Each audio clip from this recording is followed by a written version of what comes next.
They'll blanket you in Wi-Fi and profit off the radiation. Congregation collecting the people for that Satan. I keeps it blazing, cause I can read between the lines. I ain't blind, we unwind what they're really saying. Genetically modify what you're tasting.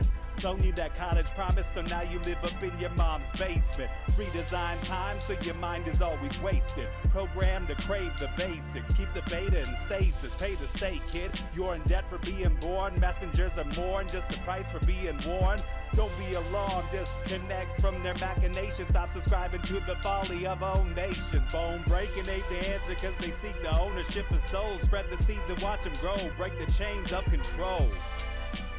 Break the chains of control.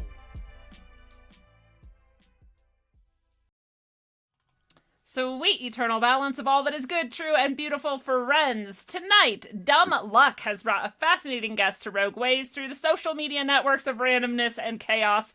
Bruce Baird followed me on Twitter. I looked to see what he was all about, and it turns out he's a massive producer of exactly the conspiracy research we love to review and rip apart on Rogue Ways. What a find. Bruce is a professor, a researcher, a publisher of academic treatises, a traveler, and an educator beyond the walls of the university. Bruce, thank you so much for joining our community tonight. Well, thank you for having me. And I don't even know if I mentioned in there that you're an engineer. I was originally, that was my first career as an engineer. The first career. So you've been through many careers. Many careers. That's fascinating. And well, currently I'm retired, but still busy. That's the best career. I'm waiting for that career. Well, I like to throw out there just for people who are listening or maybe new to Rogue Ways that if you go to rogue.locals.com, that's where the community portion of this is when we're off the air. It's an awesome place for people to get together and connect on all sorts of topics and issues and share. And there's also a free offer right now for anybody who becomes a supporter there. That is a $35, $70. It just depends usually what the value is, but at least a $35 value for people. If you want to go become a supporter, you can get a free blessing, and we set that up. A lot of people are getting that right now, and it's really exciting. So go check it out. And if you just want to also hang out and chat about cool things, then that's also the place to go. So rogue.locals.com is the place to be. And Bruce, I always start with a pointless question of the episode, and I was going to ask you tonight what your favorite dance moves are. Okay. I remember when I was a professor. I was a professor for a few years at the University of Alabama in Huntsville. And I decided I was going to take dance lessons because something I always wanted to do, so I can go dancing with my wife. And my mother and father were excellent dancers. And I went there, and it was one where the teacher would call out the moves, like when they was doing a lot of classical dance moves, ballet, like ballroom type dancing. And he did that for the first few weeks. And then all of a sudden he said, okay, now we're just going to listen to the music. And I was like, what? Like, listen to the music. And this is where I always got stuck with my mother. Just listen to the music. I don't have that rhythm, so it's like something was missing in my, my upbringing or my genes. I couldn't quite hear the rhythm.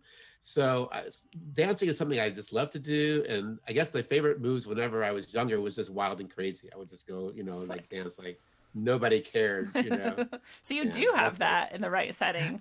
But if it was a rhythm thing, like if it was to the music, I'm pretty sure I did not have that. Yeah. And people look at me and go like, I don't know about that guy. But I was having fun. Those were my favorite moves when I was younger. That's awesome. I've always wanted to do that, like traditional, like learn traditional dancing, because I feel like it is a lost art almost. And oh yeah, just like you said, your parents, knew how to do that, and then they could do that. But they also started doing it when disco came in. They were doing all those dance moves. I remember my mother, they used to do this move they called the thrust. And this is my mother, who's like 20 years older than I am. Like, okay, the thrust. Mm-hmm. Uh-huh. It was really that kind of move. And then the urban cowboy came, and then they're doing all that kind of stuff too. So my father's he's still alive, and he still loves dancing if there's women who dance with him. Oh, that's awesome. He said he doesn't have the rhythm either. But he can do it well enough that women very like to dance with him. So. See, that's a nice thing. I feel like if you have enough training and practice at it, that you can start to just sort of like go with it whenever it hits. But it's funny too, because I like you, I have taught high school and younger, and my students sometimes in PE would have to do like square dancing. Yeah. And they would complain and bitch about it so much. Like, can you believe they're making us do this? But at the same time, like within a week or two, they're like, okay, so yeah, like when you step and then you like, you guys gotta, I like hear them talking about it and planning it. Like they were really into it. And I think it's one of those things that I think, again, I think we've lost it, like a lost art, but I think there's a lot of value to this. I could do square dancing. That was when we were taught in elementary school and junior high school back in the 60s and 70s. And I remember do-si-do and allemande left, allemande right. Oh yeah, I could do that. See, I missed out on all of that. We didn't do any dancing in all of my schooling, and I don't know any formal dances, and it's just something that I'm fascinated by. I love it. Yeah. Well, I want to then ask you, Bruce, where you sort of came from in the world, and what was little Bruce like? Where was it, and what was it all about? I was born and raised in New Orleans, Louisiana. Wow. Which is an interesting place to be from. Yeah. I always take pride. My father still lives there. My grandparents, all my cousins, even though my brothers and sisters, we left when I went to high school. We moved to Houston, Texas. I finished high school there. But I always kind of considered New Orleans my home. If there isn't a home, and I ever have a home. I've lived in California now for far longer than I've ever lived in any place ever in my life. Mm-hmm. But still, like, California's not home. Yeah. You're still visiting. Yeah, that's right. And I just went to see my father in New Orleans. I, broke all the rules or whatever, crossed the COVID lines to go see him. And it was fun. It was nice going back. My sister now moved back to New Orleans, lives with my father. And we just started doing things. And I said, wow, my sister and I have a lot in common. We're just like a year apart. And we were all wanted to go exploring the same parts of New Orleans that, we used to know or that we haven't never seen. And it was fun. I'd like to do that awesome. More now. Yeah, so did you find that people were sort of still staying in and there was less like traffic and commotion and you could go do things easier, or was it getting back to like normal? Or yeah, New Orleans was less. California is really anal. I don't know. It's bad. Yeah, and they're cracking down more apparently now. Yeah. So, but I live in a small town in California, and I go for walks every day, and I don't wear a mask. But if I want to go to the Walmart or whatever, because I have to buy something, I slip it on and slip it off immediately. Mm-hmm. But in New Orleans, they have the restaurants were opened up for indoor eating, and I went out with my father to a bunch of them, and he goes out with this whole large group of people. And none of them had masks on. We were just awesome. And they're talking and drinking and watching the game or playing whatever. They're doing all kind of things without masks. So I think it's just, it's where you're living and what groups of people you're hanging around, in terms of that. But New Orleans is, it's still stay my home. Although I said, I go back and still like trying to explore it because I did not come of age there. We moved away when I went to high school. So I didn't learn to drive there and, and navigate, just visiting. And it's still like, where was that place that I used to know when I was a kid? And boom, there it is. Oh, wow. And I never knew exactly how that geography worked in New Orleans because I didn't really, as I come of age driving there. Yeah. So, but it's still fun to go back. And, but we moved to Houston in 1970, and I started going to high school there. And I graduated and went to college at Texas A&M University. That's where I was an engineer. I was a math and science geek. Growing up, I was all math and science, and I was really good at it too. I graduated from Texas A&M University in 3 years. I was graduated bachelor's in chemical engineering in 3 years.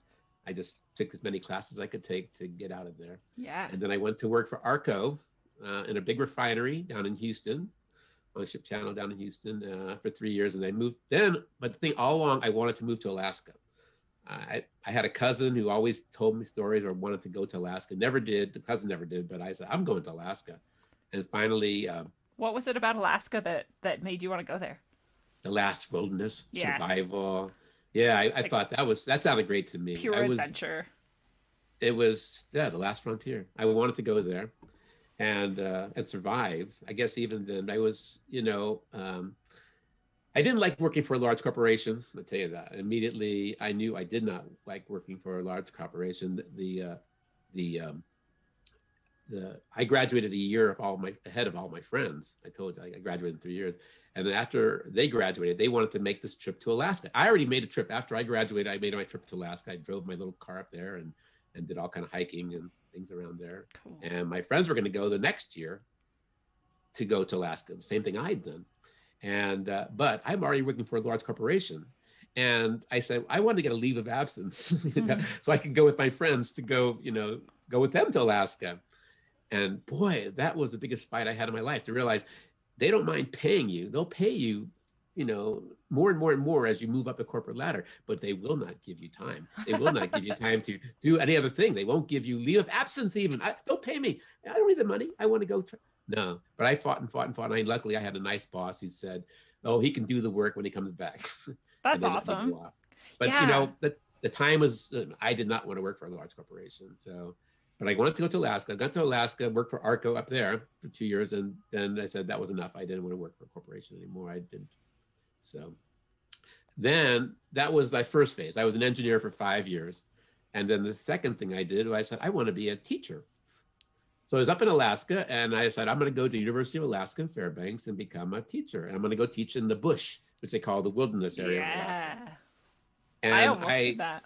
Oh, did you? Almost. I mean, because they were offering like, whoa, we'll buy you a house and we'll do all this stuff. And I was like, that's pretty cool.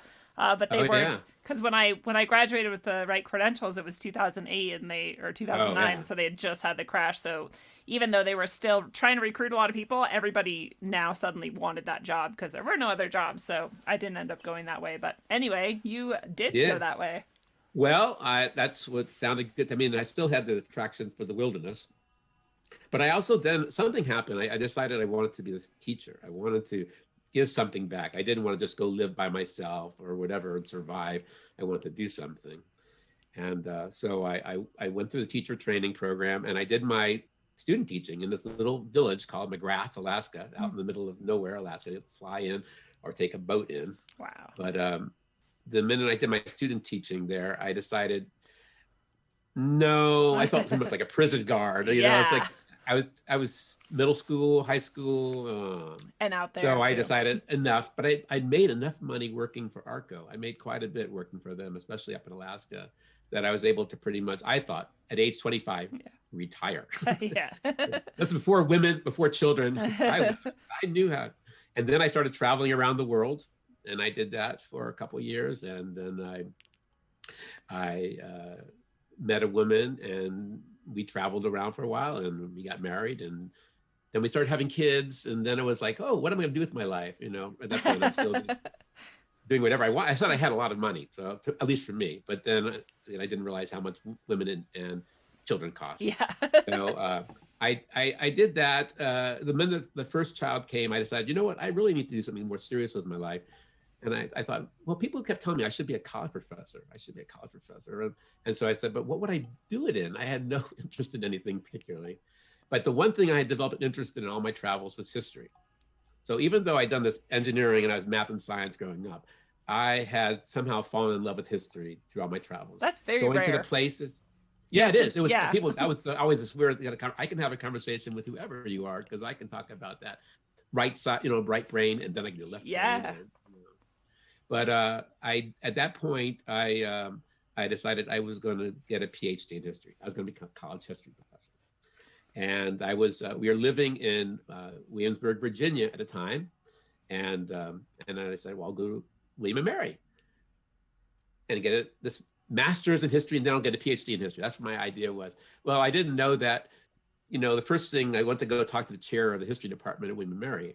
And they says, well, how much history do you have? I said, none. I never took history. I was a math and science person. I was you don't need all that, I read it, that was interesting to me. Luckily, they had this American Studies program there, which was this jumble of whatever you want to make it. American Studies is this, you can make a major out of it. So I got a master's in American Studies at William and Mary.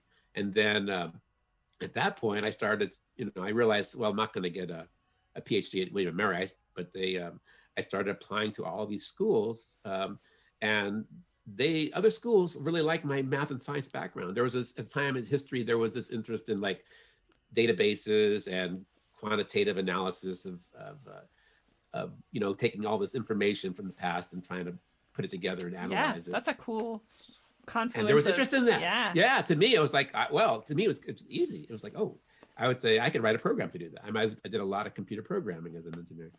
And luckily there was interest in that. So they gave me a lot of money. I had a choice between University of Minnesota and University of Florida, and I am going to Florida.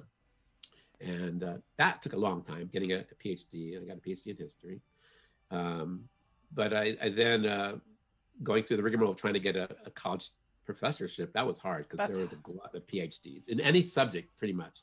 There was a glut of PhDs. And I don't know if people really realize that when they're setting out, because a lot of people have this idea that it's very rare and that if you do this, you're very special. Not that you're not special, but like, and not that it's not hard and challenging, that you haven't accomplished a great deal, but there's a lot of people who do it. And so there's a lot less. It's attractive. It is, yeah. To be a professor is an attractive profession to do. It's really, if you like research and you like teaching and but I did finally get a professorship. I got at the University of Alabama in Huntsville. Congratulations. Which is one of their three. It was hard. I had to apply a lot to get that job. But my wife at the time decided she did not like Northern Alabama. And we didn't stay married after, but we did. She did. She was a native Californian and said, "I'm taking the 2 kids and we're going to go to California. If you want to come, fine." So I said, "Okay, all right. Oh, I guess I'll just give up this college teaching and I like teaching. I discovered this finally, not when I was doing my student teaching, but now as a college professor, I like teaching." Yeah. So I said, well, I had this credential. I mean, I still, from Alaska, I had this credential. So I'd just be a high school history teacher or whatever, science teacher. I found out there was not much demand for high school history teaching. Same thing. There's like a ton of history teachers. There's a ton of history. There's no science teachers. Science. Yeah. Well, I had my credential was in chemistry. I could teach chemistry, and so I applied for you. But then I realized in California, as much as they were saying, "Please come to California, please come," they also put all these hoops and hurdles in your way to get a job. Oh yeah. And by the way, I have a PhD in like how history. You can teach. I'm going to teach math and science. So. You can be a professor, but you can't teach high school. You're like, this is ridiculous. They didn't like that. No. Yeah, I had some feelers for middle school. I thought I would have done middle school, but I love middle so I didn't. I did eventually. I gave up on the public school, and I got a job teaching at a private school in Sacramento. They like PhDs. They don't care if you that have. Was a good thing. Yeah, this was an elite. Well, for Sacramento, it was like the primo of the independent. It was a K-12 school. And so I was going to teach, and there, out of the blue, they wanted a history teacher. "Oh, can you teach us high school history?" I said, "Yes." Well, I probably can. I taught college history. I could probably teach high school history. Probably. So, and I did. I had a lot of fun for 15 years. I taught there. That's cool. Until I decided to retire 3 years ago. So, and that's where I'm at right now. But I can say that, getting back to your conspiracy thinking. Back in the summer of 2013, I had one of those red pill moments, or light bulb going off. And I grew up as a questioner. And from the time I was a little age, I would doubt whatever people said, and I question. And my father actually encouraged this kind of stuff. He would. My father, I still remember, my father. I was doing some homework in 2nd grade. And I was doing subtraction, one of those subtraction worksheets. And he says, "Okay, well, what if you have 2 minus 5? Well, you can't subtract a bigger number from a small number." And my teacher said, "You can't do that." And my father, "Oh, yes, you can. Do you know about negative numbers?" And I said, "What? Negative numbers?" And he started drawing the number line. It was like, "Negative numbers? What is that?" Of course, the next day I had to go to my teacher and say, "Oh, yes, you can." And the teacher going, "Please don't raise out." We're trying to wait for the negative numbers for later on. And my father I'm looking back, he was always doing that to me. That's awesome. Telling me stuff that I would then want to go and tell the teacher back, because the teacher didn't know. I thought maybe, right? So I did that all my life as an engineer, and I did that. I was a very good problem solver, question. I had my good system of going about solving problems. And as a historian, I was using the same part of my brain, solving problems. When I wrote my dissertation, when I did my research, I always had this way of questioning things and digging to find answers. So, and as a teacher, I didn't want to just regurgitate stuff that I'd heard. I would want to research the stuff I'm talking about in class and learn more about it. And I had questions in my mind, or questions the students would ask, and I wasn't going to go research. And so I would learn more and more about the subject that I taught. And that was fun. Introducing new things was fun. They probably loved it too, because they got to ask questions and realize that you don't know everything. And for a lot of kids, they're like, you're the first teacher that's ever admitted you don't know everything. Like, this is amazing. And we'd have good discussions about this. And That's I'd make cool. essay questions related to, so what do you think? All my questions were something controversial. And what do you think? But then I realized in the summer of 2013 that I was red-pilled on 9/11. It becomes a big part of my story as to what happened. But back on 9/11, I was subbing that year in September 2001. I was subbing and I didn't have a job that day on September 11th. And I remember hearing on the radio something was happening in New York City. And so I turned on the television and I was home. My kids and my wife had gone off to work. And so and I remember all of a sudden I was watching ABC because I remember it was Peter Jennings and he's sitting there. Peter Jennings, a famous ABC news anchor. And all of a sudden I see this building start, I don't know what it's doing. It's just like disappearing behind Dissolving. it. And dissolving in this huge whatever. What the heck is that? And I swear to God, I tried to find a video clip of what I saw that day. I don't think it exists anymore, but it was like one of those blue screen or green screen projections behind him. He didn't see what was happening. He was talking away, talking, and nobody's telling him for like 30 seconds. Oh, God. And I'm screaming, what the heck is that? What is this? He's not saying it. He's like ignoring it. And then all of a sudden you hear, what? Part of the building is falling? Oh, no, I don't know what that was. It wasn't part of the building. It was like, whatever. And I remember I was stuck glued to it. And, when the next building was like, oh my God, I knew that was going to happen. And then even remember in the very end, they've been all day talking about this other building, which I didn't know what the name of it was, but it was ended up being World Trade Center 7. But it's like, they're saying another building's going to fall. And I think, what is this? And I remember when World Trade Center 7, when that building, the Salomon Brothers building, that one was like, whoa, what the heck was that? I just remember saying to myself over and over, I didn't know buildings did that. I didn't know buildings did that. I didn't know buildings. And it's like, what the heck is this? I didn't know this happened. And for years after that, even though I taught it, students would come in and ask about it, especially I think when after escaping me, the big early blockbuster viral video that came out. Was it A Plain Truth or Loose Change? Or Loose Change. Loose Change came out, and it was all over the internet. And it was going viral before the internet. Before it became like it is now. People were like handing it out on CDs. They're like, you need to Google watch video. this. Yeah, it was pre-YouTube, right? Yeah. And some students had seen it, and they asked me, could we play it? And I think at the time I was teaching a World War II class, history of World War II, and I had already talked about Pearl Harbor, and I talked about the issues. Really, I was very familiar, because I taught this subject, about the controversy surrounding Pearl Harbor, and what role Roosevelt played, and how much did they know, and how much, all that kind of controversies. And I even had discussed this with them. And so I said, well, this would be a good thing to talk about, compare 9/11. Compare Loose Change to, so how is that different? And to me, it was like a total whirl. I said, well, with Pearl Harbor, they had historians who were questioning it, but I don't know of any historian that's questioning 9/11. So, I'm just distrusting. I also will tell you later that I grew up with John F. Kennedy conspiracy theory stuff in New Orleans, Jim Garrison. I was reading newspapers. So I knew all about that stuff. And it was like always suspicious about a lot of that stuff because it was just too mind-boggling. It was too many contradictory things and I couldn't make sense of it. So that's what I thought about this. I couldn't really watch it. It was too much. Looking back, I knew I was shocked and awed. Yeah. Like I really had, I couldn't address it. I couldn't even think. I didn't want to think about it. Too much cognitive dissonance. Yeah, it was. Looking back, I said, whoever knows how to control what people think, they got me too. Yeah, right? They're really good at it.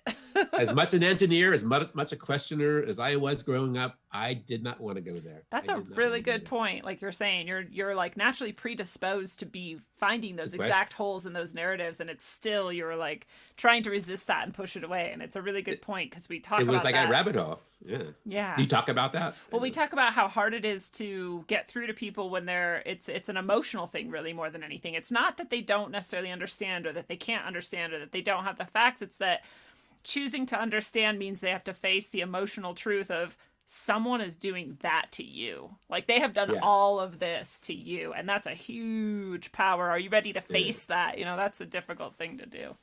Yeah. And I mean, and look how stupid you are. Like, oh, yeah, I fell for Yeah. that too. For how many So, years, right? Ego has something maybe to do with, I don't know. But to me, it was, I didn't have anybody putting it in my face. I never had anybody like a truther come up to me. It was just little bits of stuff that were off on the side that I could ignore. Yeah. That's the way it showed up in my life until the summer 2013. And that summer, I was doing some research on for a class. I was going to teach a class on the history of the Far East, Asia. And so I started going on YouTube and all these looking for videos because I wanted to use videos in that to teach this course. And I found this one, this interesting like website that had all of these documentaries. I think it was like documentaryonline.com. Yeah. You know, these documentaries, but they had these different headings. And I was looking, I just thought, I like these videos. I had the whole summer to just look at these documentaries. And there was that one heading that said 9/11.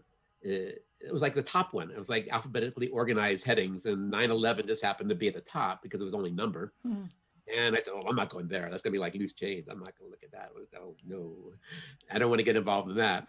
But then after about, a month or so of looking at documentaries, I decided, okay, now I'm just going to go press that button and look and see what those documentaries are like. Nice job. And the first one I saw was innocuous. It was not anything really. It was this a documentary about Stephen Jones, this professor at Brigham Young, and the questions he was raising about the explanation, the official explanation of the Twin Towers. What happened to them violates the laws of physics. And I started saying, boom! All of a sudden, light bulb said, "You're right. Yeah. You're right." You're like, I knew that. What? Yeah, of course I know that it makes, but I couldn't wrap my head around it until all of a sudden that was like, oh shit, damn. And then of course at that point I started questioning everything. The minute that opened doors, like, okay, oh damn, there's another one. Another one I got fooled on, and just kept going. That's the point where I don't trust anything now that I ever thought before. Woo, good. That's where everyone hopefully will end up. Yeah. Well, and that's true. Unfortunately, then I'm comfortable with that. I don't mind it now. But the thing that happened immediately after that was, how do I use this information? And at the time, I'm a high school history teacher, right? This is like 4 years before I'm going to retire, right? So the last 4 years I was teaching in this high school. Every year I try and figure out another way. I knew this was dangerous. I knew this was just from my little experience with teaching other controversial subjects. When you have a lot of parents, anything involving the Middle East, you're going to get somebody who's unhappy with whatever slant or whatever tactic or whatever intervention. So I'd learned that already. So I figured, okay, this is a little dangerous. But every year I try and find a way, usually based on physics. I mean, they have a good physics teacher there at the school, and I figure, the kids understand. So usually I try and figure out the physics angle to get them into challenging the official story. And every year I do more and more and more and more. Wow, how awesome. Yeah. And not just that, but I also then brought in the JFK question. Nice. So it's like just little ways to bring in all of the old things that were conspiracy theories, but use some solid evidence, getting them to look at evidence and that would challenge the official story of everything that we studied. Nice. And then having them write essay where they have to use that evidence. Say, what do they think about this, and tell them it's controversial, right? But, say that the Spanish-American War or the Civil War is not so controversial as 9/11. Yeah. JFK is a little, 50 years ago. All right. It's a little safer, yeah. We can have, say, oh, we don't think maybe it's Oswald who did that. That's okay to question that. Yeah. But 9/11 was still touching. But I kept pushing it more. And then also other things were happening in the school that I said it was getting harder. The times are changing.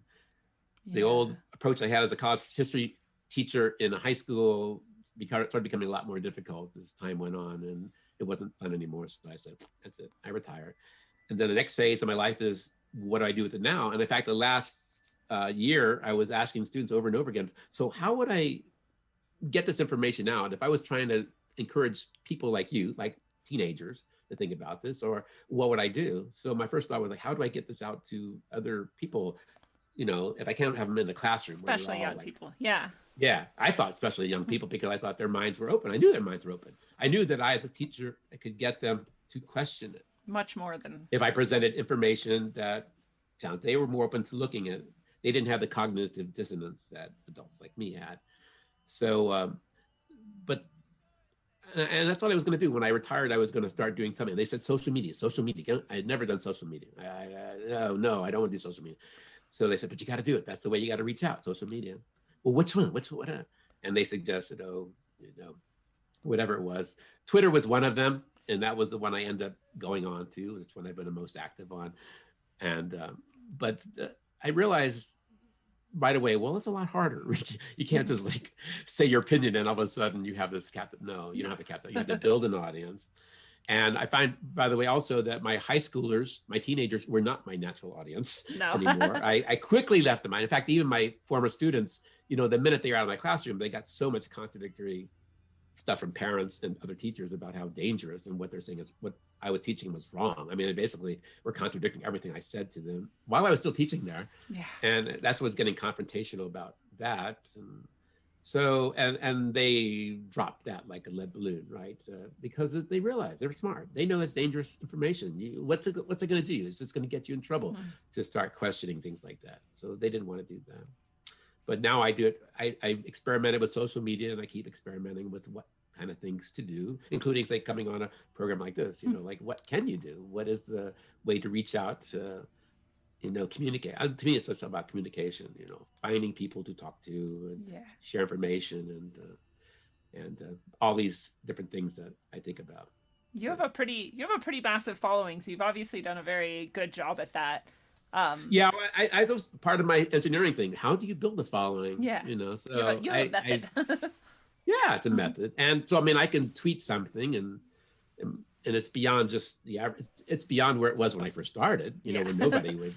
So I can tweet something and I get action, or I do a lot of mostly what I do on Twitter is I retweet or other people's controversial opinions that I think should be out there. And when it's under my name, I usually involving summarizing something that is dense and trying to summarize it in a way that makes sense. Or in this last year, I started doing a lot more of my research, where I do my own research and present it in a long thread, very long thread, some of them. And, that's the kind of thing I started doing more recently. And so. It's nice too, because people can come to your, page or whatever on Twitter. I'm not that great with Twitter, obviously. I have maybe 100 followers or something. And I've had it since 2013, but I've only used it the 2 times that I've been banned on Facebook. So I've only been there for maybe a collective total of actual time spent there, maybe over like a month and a half so far. But your page is cool because when you go to your page, you can basically get an overview of all of the, I would say, like the current information that you want to get a handle on, like what might be going on in the world of where are we being led astray, basically. So it's nice, people like you are really fun to follow because then you don't have to follow 60 other people because you're getting this, kind of collection of all that's like the best, hottest things that you might want to see. That's good. That's what I started. That was my original idea, was to do more of that, and then I started getting into things that nobody was covering. So that's the thing which has been the most interesting, but also the most challenging. It's like, God, I've been promoting certain people for so long, and I started doing something original, and where did they go? Why do they not even want to talk about? So I found, there are layers in the goal of truth seeking. There are layers. And have you found yet that anybody's taken your ideas and been like, oh, look, I just happened to think of this thing. I don't know where I got this idea. I've seen that a few times, which is flattering to some degree. That's true. But that's a good way to look at it. Sometimes they say, I know it's because I will do like searches for certain terms, keyword searches. And so sometimes I'll do it. Say, oh, look, they're saying what I said. And they follow me, but they don't acknowledge, they don't link it to something that I did. So I say quickly, oh, that's just, I support you in that, oh yeah, that's where it was that I saw that idea. That's very nice. So but it's not about ego for me. Yeah. I used to want to publish, and that was like a goal as a college professor, to publish or perish. And my goal was to publish a book, and I have boxes in my garage and attic full of research that's supposed to be a book but I kept on moving to my next interesting research project. And that was always more interesting to me, was researching than writing. So, but now it's like, well, a tweet I definitely can do. Yeah. I don't have to be perfectionist. I don't have to research this and that. I don't mind if it's not perfect. Although I rarely regret anything I've tweeted, which I've tweeted a lot, and I never regret it. It's like I know enough about what I want to back up, where I want to stand on things, that I can go ahead and do something. But when I do one of these threads, some of them got over like 100 tweets in it, I'll do them in batches. Like I'll do 5, and the next day I'll come back another 5, and so I spread it out so I can think about where I want it to go next. So I don't want to get trapped. Like, oh damn, I wish I had gone there in my thread, instead of where I end up going. What types of things have you found that you've researched that are pretty original to you on Twitter? The things that nobody else will talk about. Yeah. If you go to my Twitter page, which is when I was retiring from working at the school, which actually happens to be the school where Governor Gavin Newsom sends his children to school. I'm not supposed to say but anyway, I said it's public knowledge. It's not. But anyway, I tried. Well, what would I call my page? What would I call whatever, a website or Facebook page? And I had a teacher there who said, "Well, why don't you call it Dr. Baird Online?" Because I was Dr. Baird. I had a PhD. The school wanted me to have a PhD. It was a good thing. So they called me Dr. Baird. I'd been Dr. Baird for, 15 years at this high school and 5 years in college teaching. So I was Dr. Baird. So I said, oh, but I'm Dr. Baird online. I'm not offline. I'm not in the classroom. I'm online. But I'm still this person who was raising all these controversial issues in class. So that's what I decided to get that name, Dr. Baird, Dr. Baird, Baird online, and put it everywhere, wherever I put, whatever I want to be, the drbairdonline.com. That'll be my website, @ Dr. Baird Online. That would be my Twitter handle or whatever. So that was my persona when I started. And so anyway, I think the question you said was like, what kind of original research do you, do you have that you're sharing on Twitter? All right. So I am this college history professor, former engineer, like solving problems, used to doing research, writing things that never get published. And for the first couple of years, I'm pretty much just summarizing other people's ideas or retweeting other people's ideas that I like. But what happened was in this last year, when the whole COVID started, I was subbing. One of the things I have done to keep busy, I actually enjoy it. Like I sub in the public schools here in the Central Valley of California. And then in March, they were getting ready for their spring break. And all of a sudden it was like, the schools are closing down, they're not coming back, right? Until we don't know, maybe next fall. So, and then immediately, they had all this kind of thing about COVID, and there's all this kind of joking things around. And, the kids like, oh, I'm going to go give you, oh, look, COVID, that kind of stuff. Yeah. They weren't taking it seriously, but, oh, we're not coming back after spring break. Well, that's interesting. And then I said, well, from my experience, since I said I've been questioning everything since 2013, I said, well, this is BS. I just look at this stuff coming out on this COVID, and it's like, this is BS. I'd already learned to not trust anything mainstream media. I figured, there's people online that are better sources of information. And sure enough, it was like amazing. From going, all of a sudden, there's like all these people online that are saying exactly what I'm thinking about this COVID stuff. It's like, oh man, these people that I'd never really followed before, but there was a lot of these alternative media people, and they're all like, wow. I don't have to put together, I'm just gonna retweet because they're all questioning everything about the story. Sure, this is a different thing. This is not like 9/11. This is not like, getting people to, like, people are awake right now. They've been so awake after, and then it's like, I did that month, March, April, May, June, July, and I'm still doing, it's not changing anything. It's like the same amount of people saying the same kind of things. I was like, darn, man, what is this, for 4 months? And then all of a sudden, on August 4th, there was this huge explosion in Beirut. Yeah. All right, this is the lead of my Twitter. I said Dr. Baird Online if you want to go at the pin tweet. The only time I've ever done a pin tweet was this one. This is the one that had the most attention. And I think it had like 3,000 likes and like 2,000 retweets. It was a thread on this explosion in Beirut. That the minute I saw it, I said, that's a nuclear explosion. I mean, I saw this thing, I said, this is, and then immediately I saw all those people, all the fact checkers, the next day were saying, this is not a nuclear explosion. You're like, well, now we know okay, it is. wow, you can decide that quick because that sure looks like one to me. And then it was like, okay, and I think even like the tweets they had right after that, it's like, I'm all these people that I've been liking so much about COVID, surely one of them is going to, many of them are going to question this thing, what's going on over there. Isn't it weird that it just kind of happened and then we moved past it and no one ever talked about it again? Yeah. I actually didn't even think about it until I went to your Twitter and was like, oh yeah, what happened with that? Like all this COVID shit just like took over. Yeah. Yeah. And it's like, and I was daring them. I think I started, I use this hashtag scam, so-called alternative media. It's like, okay, you guys question, I agree with all your questioning on COVID, but you're not going to question this at all. Yeah. You're going to go along with Bellingcat. And what about all those people I retweeted all the time? They question Assad bombing his own people. Yeah, a lot of things to question about Assad, chemical weapons, all that. But you won't question this. They wouldn't. None of these people were questioning it. It's like, oh my God. So I said, I got to do it. Especially when a few days later, I think on the 9th, they came out with, they found this crater. And if they're interested in my research, you can find it on the pinned tweet on my thread. There was this 43 meter deep crater, which is like 141 feet deep crater. Yeah, wow. Yeah, carved the whole bay out of this port of Beirut.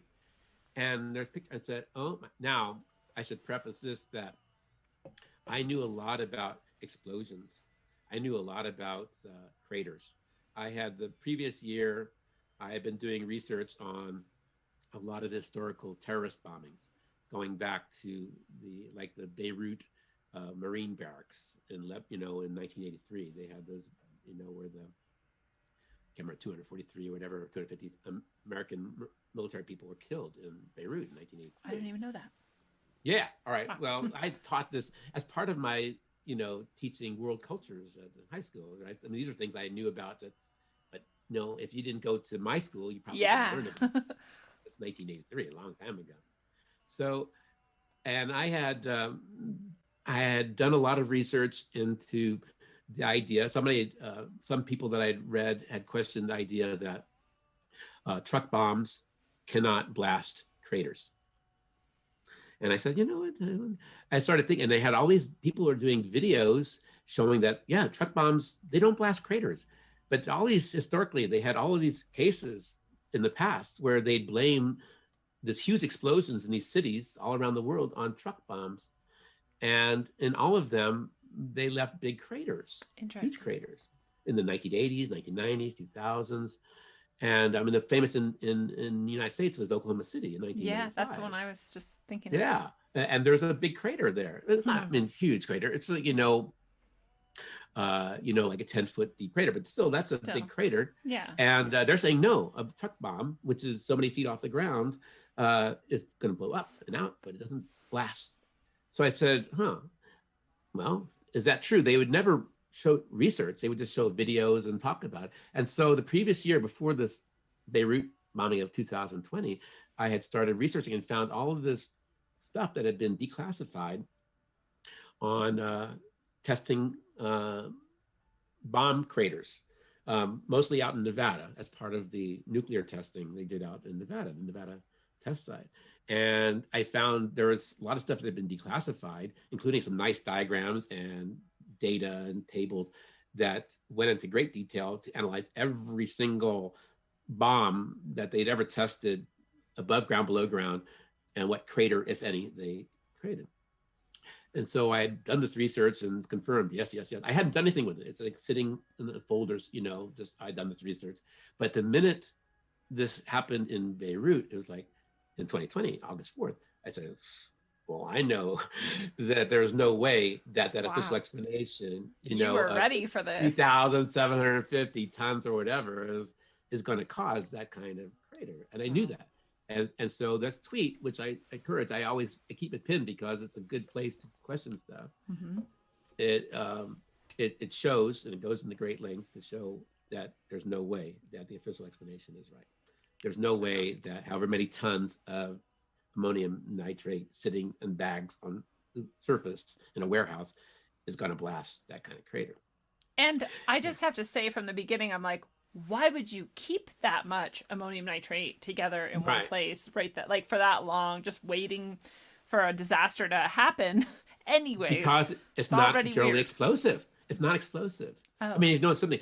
One thing I could say, if I have a lot of things I talk about, I don't have to fall back on being a chemical engineer. But one thing chemical engineers can do is that chemical reactions, and that's basically what they're talking about. Yeah. Ammonium nitrate is pretty safe. That's why they can usually keep it stacked up and back. The one thing that it has problems is if it's in a very enclosed space where it can build up pressure and high temperature, like high temperatures, really high temperatures, under a lot of pressure, it can explode. And the very famous case of that was in Texas City.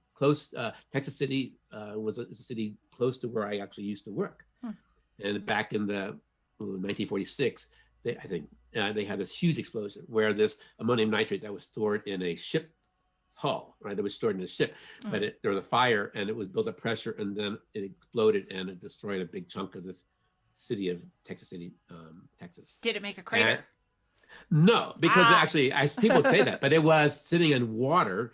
But none of the, I mean, when you studied history, there was a big push before 2020 promoting the idea that ammonium nitrate can cause big craters. There are other cases. There's one in China where they had an ammonium nitrate. It's like, almost like this backup explanations for how you can get a huge crater without having nuclear weapons involved. You know, how somehow ammonium nitrate and a chemical explosion can cause big crater. They're like planting my research, I'm saying, the counter evidence or whatever, yeah. Oh, when you go back and look at it, you said, oh, how corrupted our academia is, because they've been supporting this and go through all the research, et cetera. It's like nobody questioned a lot of these things in the years leading up to it.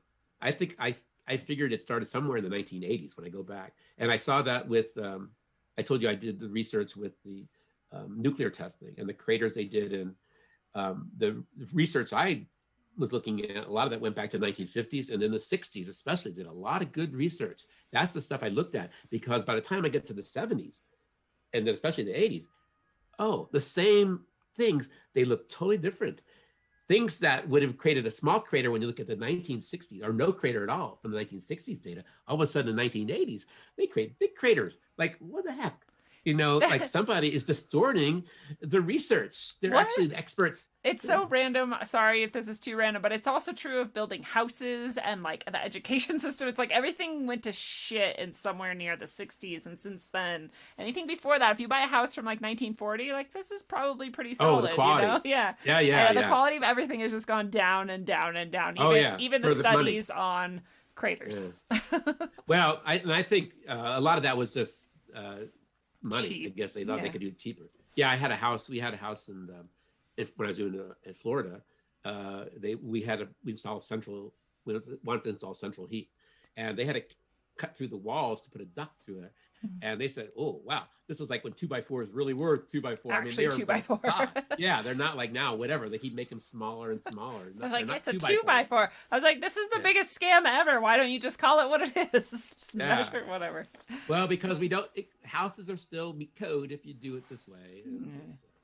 So yeah, but it was to me, that was solid proof now. Yeah.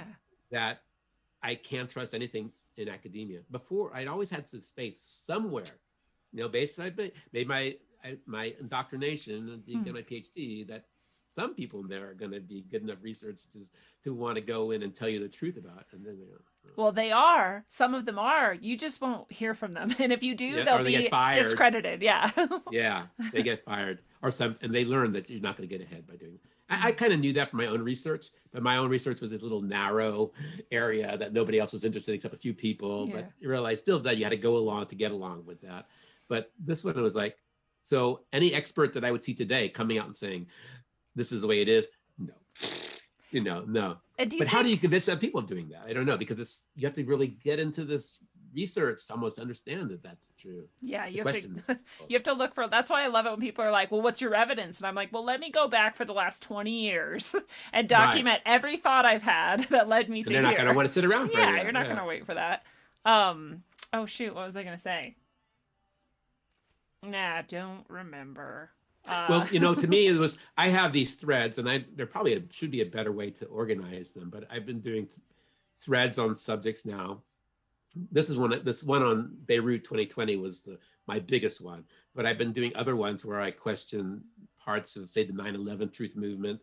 And I do it so that there's like, I get these ideas out there that go through my head. Plus, not only that, the research that leads me to that conclusion. And I always have links to everything that I'm saying. That's great. And plus I try to find some interesting picture or some interesting snippet of the conversation, or from the document or whatever, to grab people's attention. Like every one of my threads, every tweet is stands alone, but it's all connected.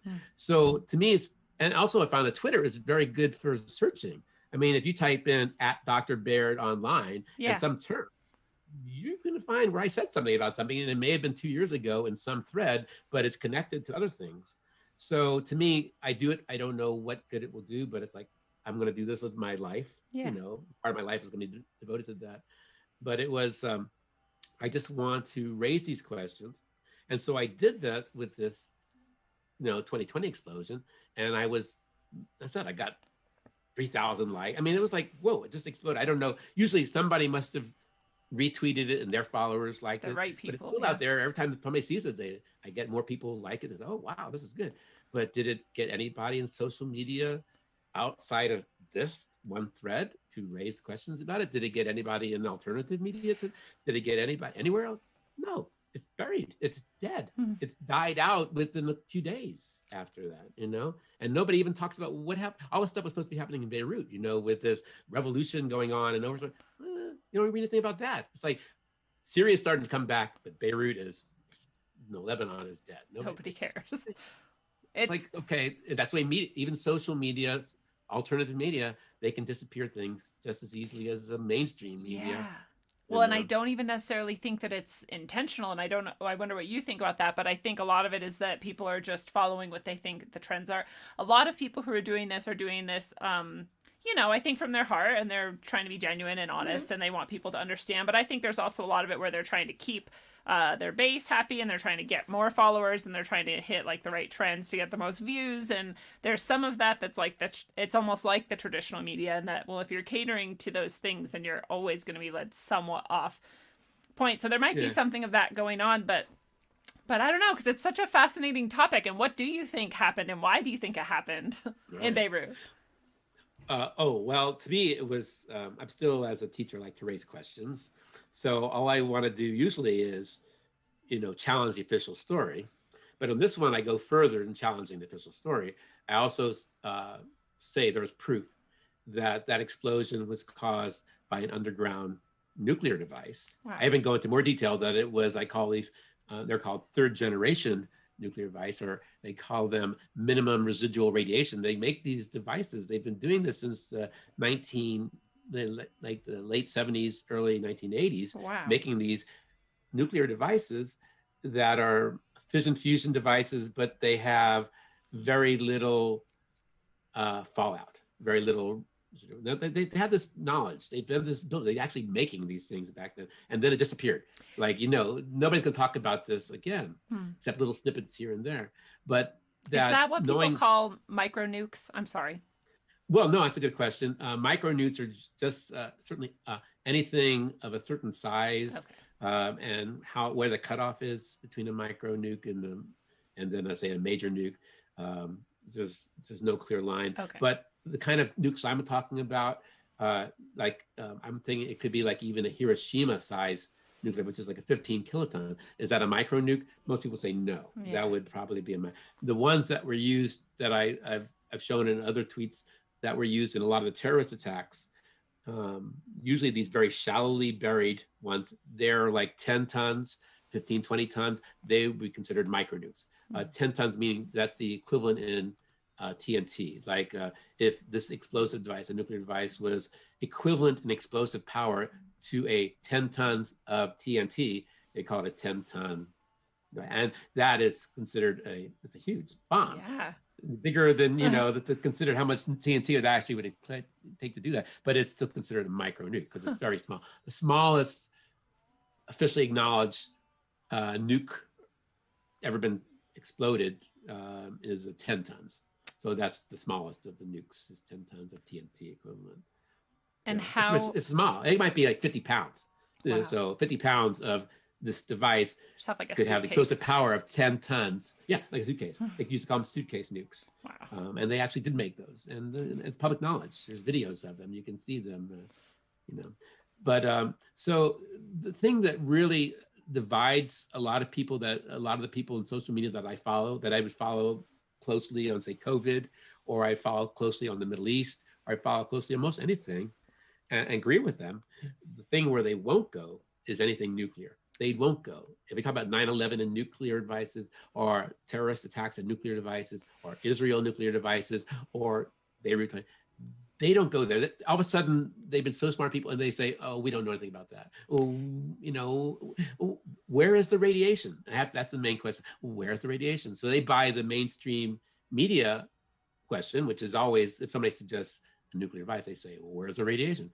Well, that's a good question. If everything in the laws of physics suggests this is a nuclear device because of momentum, because of energy, then the question about radiation should be like, well, what can you do with radiation? These are not like the Hiroshima that had this massive fallout. These are not very primitive. These are very sophisticated devices, and they can make them with very little fallout. And they can, by the way, if you bury it under the ground, and you can do other things that hide that, and like you covering can do it a lot with of things. water. And right? covering it with water in Beirut, Yeah. immediately it's covered with water. And so that's disappearing any fallout. Right? And, so they can do that, but still that boggles their mind. So they don't want to go there. They don't want to question, because they'd have to know something about nuclear devices, and they really don't want to know. It's very dangerous. But it's very, I don't know. I don't know anything about nuclear anything, but I am talking to you about it, and I just ask questions. Like, that's simple. Right. Right? That's what I would do. But you think other people would ask questions, but to them, it's too dangerous. Some reason, I don't know why, to question anything where the answer suggests that it might be a nuclear device. It's very popular. It's very popular right now in the alternative community to believe that nukes don't exist. And I'm like, maybe they don't. Maybe there's no nuclear radiation energy. I don't know. I'm not a nuclear scientist. I have no idea, right? I only know what I've been told about it. But I'm not going to just assume they don't then because it became popular in my community. I'm going to say maybe, because I actually don't know. But I'm also going to say maybe they do and continue on in that way, And where do you stand on that? I saw that too. Yeah. Well, I saw that too. I saw that very rarely do I see that. I include it among the people who bring up flat Earth every now and then. It's a similar. It's like, just, I'm going to question. All right. I questioned. Literally everything. Right. Yeah. So I said, well, I know something about the Earth, and I know also about history, and I know the history of science, and I know how the Greeks and then the Arabs and all the Muslim scientists went about testing these ideas and calculating it, by going to this hill and taking scopes and figuring out what the horizon is, and then figuring how deep, you triangulation. And then the Greeks did something where they had a well, and they had the sun coming down right at midday, and so they went about it very, very scientifically. Like, wow, very that's genius. creative what they did. And they came up with these numbers, which happen to be close to the kind of things that we learn in school today. And so, well, that makes sense. I mean, I haven't actually done that. I haven't gone to those wells or gone to that hill. I wish we all did, because that to me is true science. What you learn in school is you learn something that you're expected to memorize and regurgitate. Right. You don't do science. You don't learn science. You don't learn a scientific method. I was lucky to learn some science from a very good teacher in 5th grade who had us go out and actually take measurements and temperatures and draw the clouds and go find out what they were called and all that stuff. So I learned like the scientific method by doing it in that way, but I don't feel like almost anyone gets any hands-on applicable and that would stop by the time you get to high school. Right? At high school, you're not going to. I mean, my favorite things when I taught high school was when I was going to high school, my favorite class was chemistry because of the labs. I love my teacher who we have interesting labs, and they were dangerous. Yeah. But they were fun and exciting. We made our own equipment and did that. When I was going to get my credential to teach chemistry, and then I was interested in, getting a job in teaching high school chemistry, when I came to California, I realized they don't teach chemistry that anymore. They're all into, micro demonstrations where you use the minimal amount and not dangerous, it's safe and safe and it's like, oh my God, where's the excitement of chemistry? That's you boring. Stole it, yeah. What's it do? Chemistry. That's all it is, right? So, but they if you don't do those hands-on things, you don't learn anything that's really like science, where you're measuring things yourself and testing, questioning, and allowed to question science. It's not just what Newton's laws. You should get a sense of why Newton's laws work. Yeah. I've done enough stuff where you fire rockets and you do things and see what happens instead of just memorizing and then and doing some kind of calculation based upon memorized formula. And unfortunately, even the good physics teacher would still probably go and try and get your hands on as much as they could. But most people, they say, you try and provide a scientific argument, they'd say, well, I don't know, Or the best scientists, they'll say, but that scientist over there says one thing, and this scientist over there says another thing, and I don't know. You're like, well, just go with what's safe. Learn logic and learn how to think, and then you can decide for yourself. Yeah. Question. But you have to want to, and most people, I don't think, don't want to get into certain areas that called science. They whether talk about global warming or nuclear explosions or anything, you have to explain something where you have to know something about the way the world nature works. They don't want to. They'd rather trust an expert. So you learned in high school to trust authority, trust experts. They're telling you that book says it, your teacher says that. And unfortunately, that's just the antithesis of actual learning. Yeah. Yeah. So. Yeah, and that's part of what makes it hard to keep hoping that we can wake more people up because of that exact trend and conditioning that we've all undergone, and that. Well, how do you go? I mean, that's still the biggest problem. How do you firstly get people to question? If they don't question, they can't even start digging into themselves. And I still don't know. I don't know how you really encourage people to question. I can't get my own kids to question. My wife and I are pretty simpatico, as long as I don't push it too hard, but I can't, my relatives, I can't bring this up with them, I'm glad they don't know that I exist on Twitter. I don't want to deal with that. So that's the world. If other people that I know that would actually be interested in something, I'm other people who like or retweet something that I do. I don't know if there's a better way to do that. I don't like, what you're doing, video blogs or writing articles, or how do you get into something where it makes a difference? I don't know. Do you know? I mean, have you in contact with people who might be interested in that? My favorite, my best, and I don't always do this because I'm not a perfect human, but as a teacher especially, I was very able to do this, and this is where I developed it, and this is why I wish I could apply it to just all humans. For some reason, I have a much easier time having patience and like infinite love for children. And as soon as they hit like 18 or 19, I'm like, all right, now you need to just grow up. Come on, get with it. Like, I have no patience for you.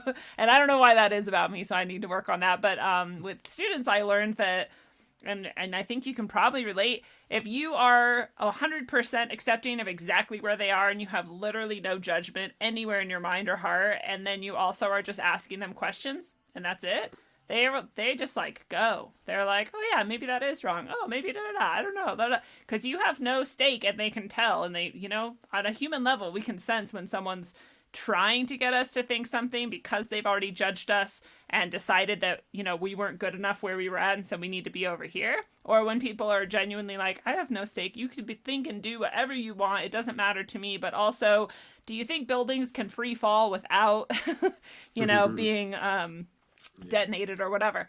But that's a hard place to be because, again, for some reason with adults, I do often stand in judgment. I'm like, why haven't you opened your eyes yet? How can you not see this? What's actually wrong with you?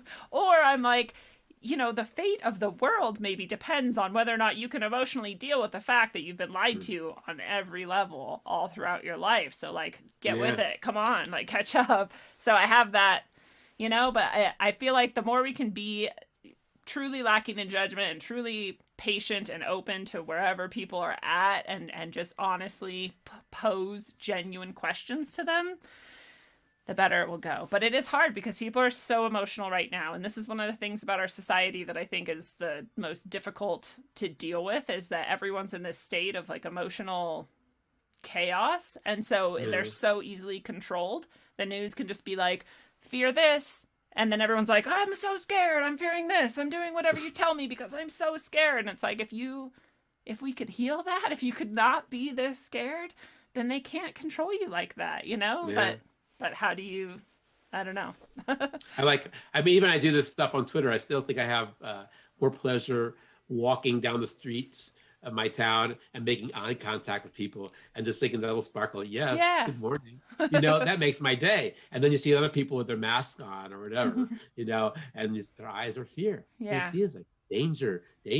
Oh, I didn't step out away from you far. Am I 6 feet away from you? Yeah. I'm not wearing a mask, but I'm smiling. And, I see how does it change over time, like, okay, more people are smiling, and, but yeah, it's like, as long as people are smiling, there's hope. I think as long as we're like acting like normal, even though we're one of the places where they say, oh, we have an outbreak of something, or we have more cases, a lot more people are testing, so we have more cases. Like, even that is like basic science and questioning could get everyone past that too. You're like, testing doesn't matter. Cases doesn't matter. You could go out and test for literally anything, and the cases would rise as you went. Like that. How is that not a just understandable? I'm like, deaths. We could look at deaths. That might matter. Hospitalizations. We could look at that. That might matter. But just cases, that doesn't matter to me at all. I don't understand why it matters to anyone. People don't question that. Yeah. I mean, and I say. And because I said, this is the stuff they've been putting, that the people I've been tweeting and retweeting and since back in March, and they've been raising the same issues over and over again. As duh, but like, they don't seem like they've made much progress. It's like, wow, they're doing the same things. And no, it doesn't reach out beyond this little bubble of people that are saying, yeah. I thought Twitter would permeate somewhere else, but I haven't seen, I don't know, people being woken by it like that. Either you got it or you didn't get it. And so, I mean, the support, it's good to have emotional support. There's a community out there online of people who say, yeah, you're not crazy. That's very nice. Yeah. It is. Have you, people kind of say I'm crazy. Have you had any people come to you from your personal life or from, randomly and say like, thank you for sharing this. This has really woken me up. Oh, over time. Yeah. So usually those are the ones. DMs. Yeah. Although I think really I've had, like formed a friendship, really. I don't think I formed a single friendship without 45,000 followers. And I usually follow, I'm following the same people because I see it as a community. Yeah. So my theory was that I would follow people who were liking or retweeting things that I liked and retweeted. And then some number of those people would follow me back. Yeah. And and then, so that's the way it grew. That's all. It just simply grew. And when I first started, it would grow like 500 a week more, Wow. And it grow until it sort of leveled out. But it was just simply that, just following people, go against the Twitter. No, you're not supposed to like follow back people. No, I follow people I do like and retweet things I like. Yeah. I don't just random people who like follow me or whatever. So, but none of that's really led to like, oh, I can have a serious conversation over an extended period of time. With like, actually these conversations like we're having here or this other time when I was involved in a video, they were more like conversations, that's the closest thing I've had to a conversation, because otherwise, it's just my wife and me, and she doesn't want to hear it after. Yeah. Some people are captive like, audience, a person who wants to talk to you, make something interesting out of it. That's good. So I like doing, I haven't done this very much. I like it. But well, that's part of why I love doing this show, is because I get to I get to have these conversations and grow this community, and have people who come back over and over. So I don't know if you're going to go into having a show or podcasting or not, but it's a fun way to do that. Yes, and I'm probably that's not. It's not in your cards. Listen, I don't know. I mean, one of the things I thought about back when, but it's like something I'd have to see a reason to do it. Like why? Because do I get enough, satisfaction from doing whatever I do? And I get my distractions, easily distracted by something else that is whatever interesting. Oh, I can watch this video on something totally unrelated to whatever it is I'm supposed to be doing. That's more serious. I do a lot of stuff that's not very serious. Just walking. I like walking, and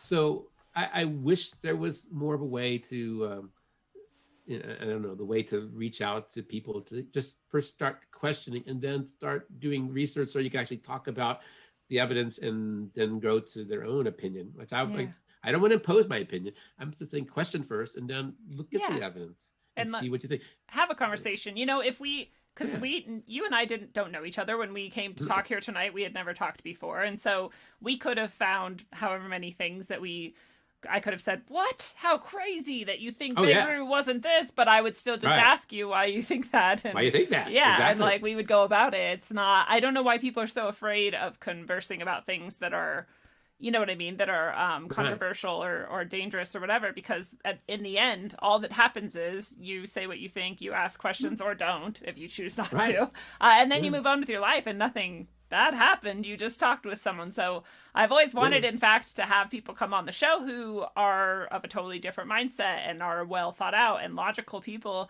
But I can't really find them. They tend to, again, be very emotional and they want to call names and descend into chaos. I'm not more about like you. that. I accept that people are the way they are. It's disappointing that they are. I don't hope. Actually, my wife and we're glad we're pretty old. I don't mind getting old. That much less time. It used to be, though, I used to say, well, what kind of world do you want to leave the kids and the grandkids? And then it's like, what the fuck? What can you do, right? They're going to get whatever it is. And you know what? They've been indoctrinated in it. So it's not such a big issue for them. They might love it, This whole social media and the game playing and things, that's their world. They can go to school online. It doesn't bother them. Well, that's exactly part of what you're talking about, with social media, not necessarily reaching or growing or getting people to necessarily change their minds. And I think it's partially because of the like the gamification of it, or however we want to talk about that, the control of that and the way that they use it psychologically. They're not necessarily letting it touch people who don't already think that. So like we can all share it amongst ourselves and talk, but so and so from down the street who's never thought about it isn't going to just see these tweets. They're not going to let it. It's just like Google can turn into a game. Results and Let's turn into a game. Who can get the most people to share the most things? But I also wanted to get your ideas about, they're now talking about the vaccine. They've linked the vaccine to Ticketmaster has said that you can't get a ticket unless you have the vaccine. And then there was some document I didn't look at, but that you tweeted that I wanted to look at and didn't get a chance before the show. But it was something that Whitney Webb had shared that said that there were documents that showed that some of these lawmakers are planning to tie the vaccine to food and housing benefits, which we all kind of guessed might happen too. So that's apparently, unfortunately in the works. So what do you think about the vaccine and all of this garbage? Well, I think I've gotten the flu vaccine twice. And I got it once when I was in Alabama teaching there, because that was the first year the school offered it. And I thought, they said, oh, you should get it because you're going to be in classrooms with students and whatever. Yeah. It was free. So I got it.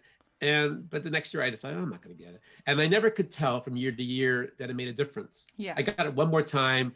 It was after sometime here in California, after I got something that was pretty bad. I thought, oh, I'm going to go in and you can't get it when you're sick. But I waited until after I was sick and I thought, well, maybe I should get that. And again, I never saw it made a difference. I don't get sick very easily, but I don't mind getting sick. And I really would not even try to avoid getting the flu, because I figured I was common sense, my immune system. This person who's obscure now, nobody probably knows, but there was this, when we were raising our kids, there was this Dr. Mendelsohn, his name, I think it's Robert Mendelsohn, who wrote a book like how to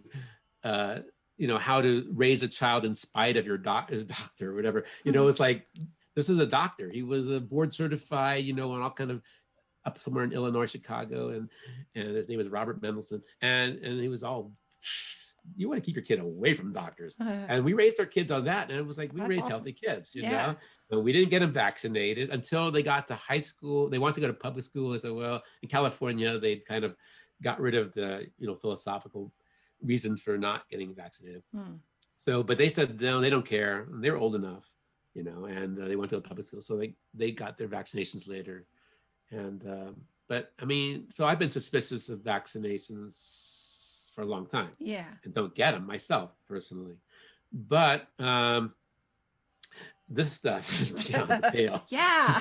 Even if you Yeah, love vaccines, you have to look at this one and be like, why? Besides, back in, well, I was not part of the anti-vax. I mean, I had to pick and choose what things to focus on when you're questioning. But every now and then I would retweet an anti-vax tweet that I thought was interesting. You know, they had some kind of more interesting point research or whatever they were presenting over the years. So, but I mean, I'm all supportive of the idea of freedom of choice. You know, you should be able to choose what you want and what not to do. But I always understood, because I would have this conversation, I should say this, at the school that I taught at, 90% of the teachers there are good liberal Democrats in Sacramento. It's the liberal part of Sacramento.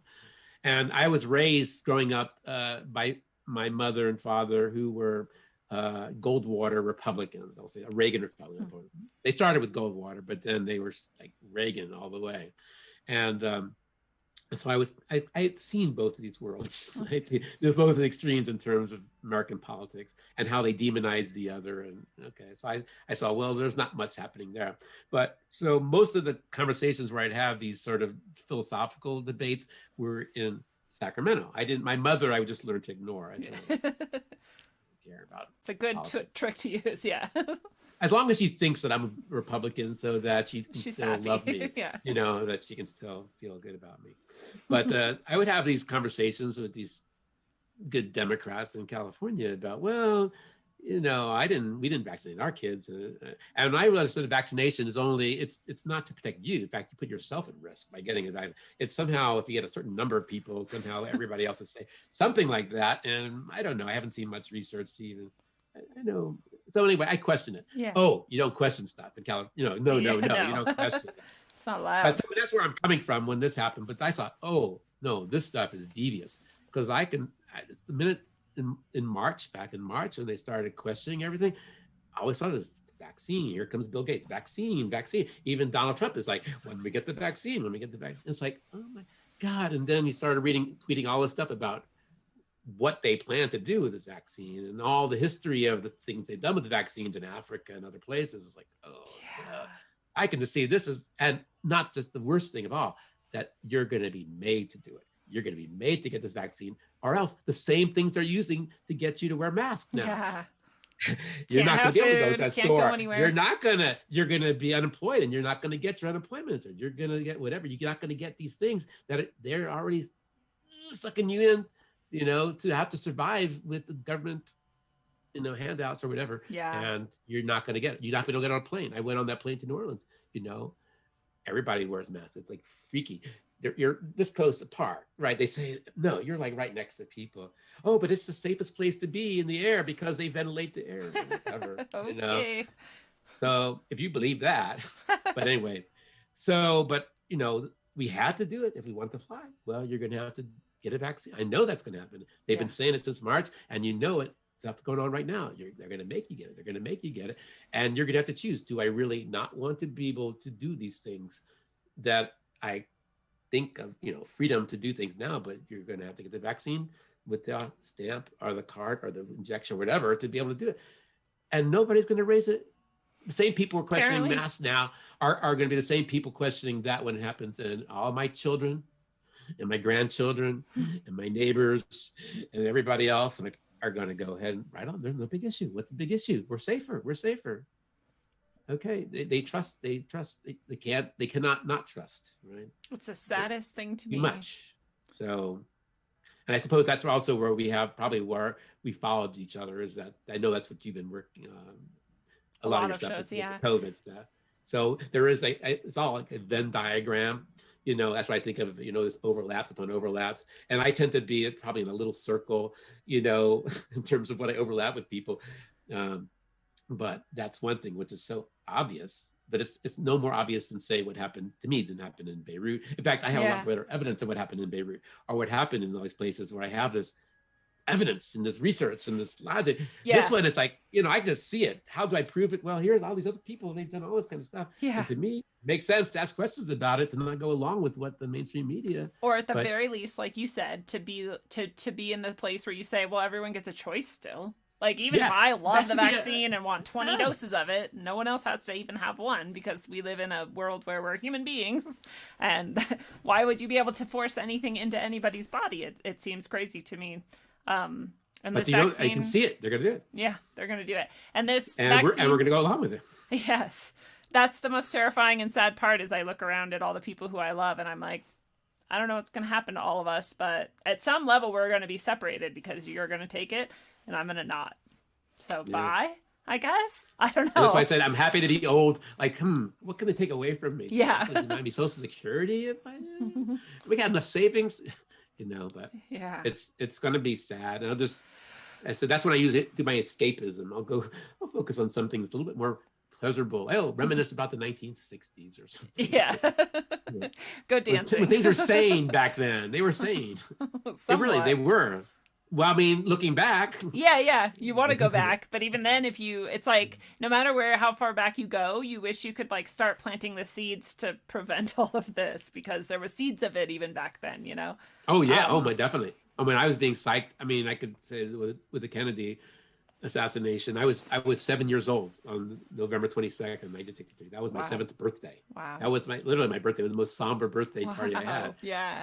I was in 2nd grade, and it was very, very sad, very like shock and awe too, not having seen it and everything.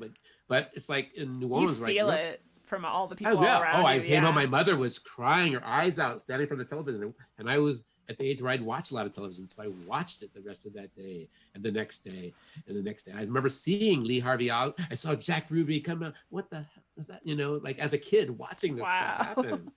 And so I kind of grew up with that already, that things are not quite what they seem or what they tell you it is. Isn't it interesting too that your mother was torn up about it and crying about it, even though she's a Republican? And that would not happen now, right? Now people would be like, "Wait, he's dead."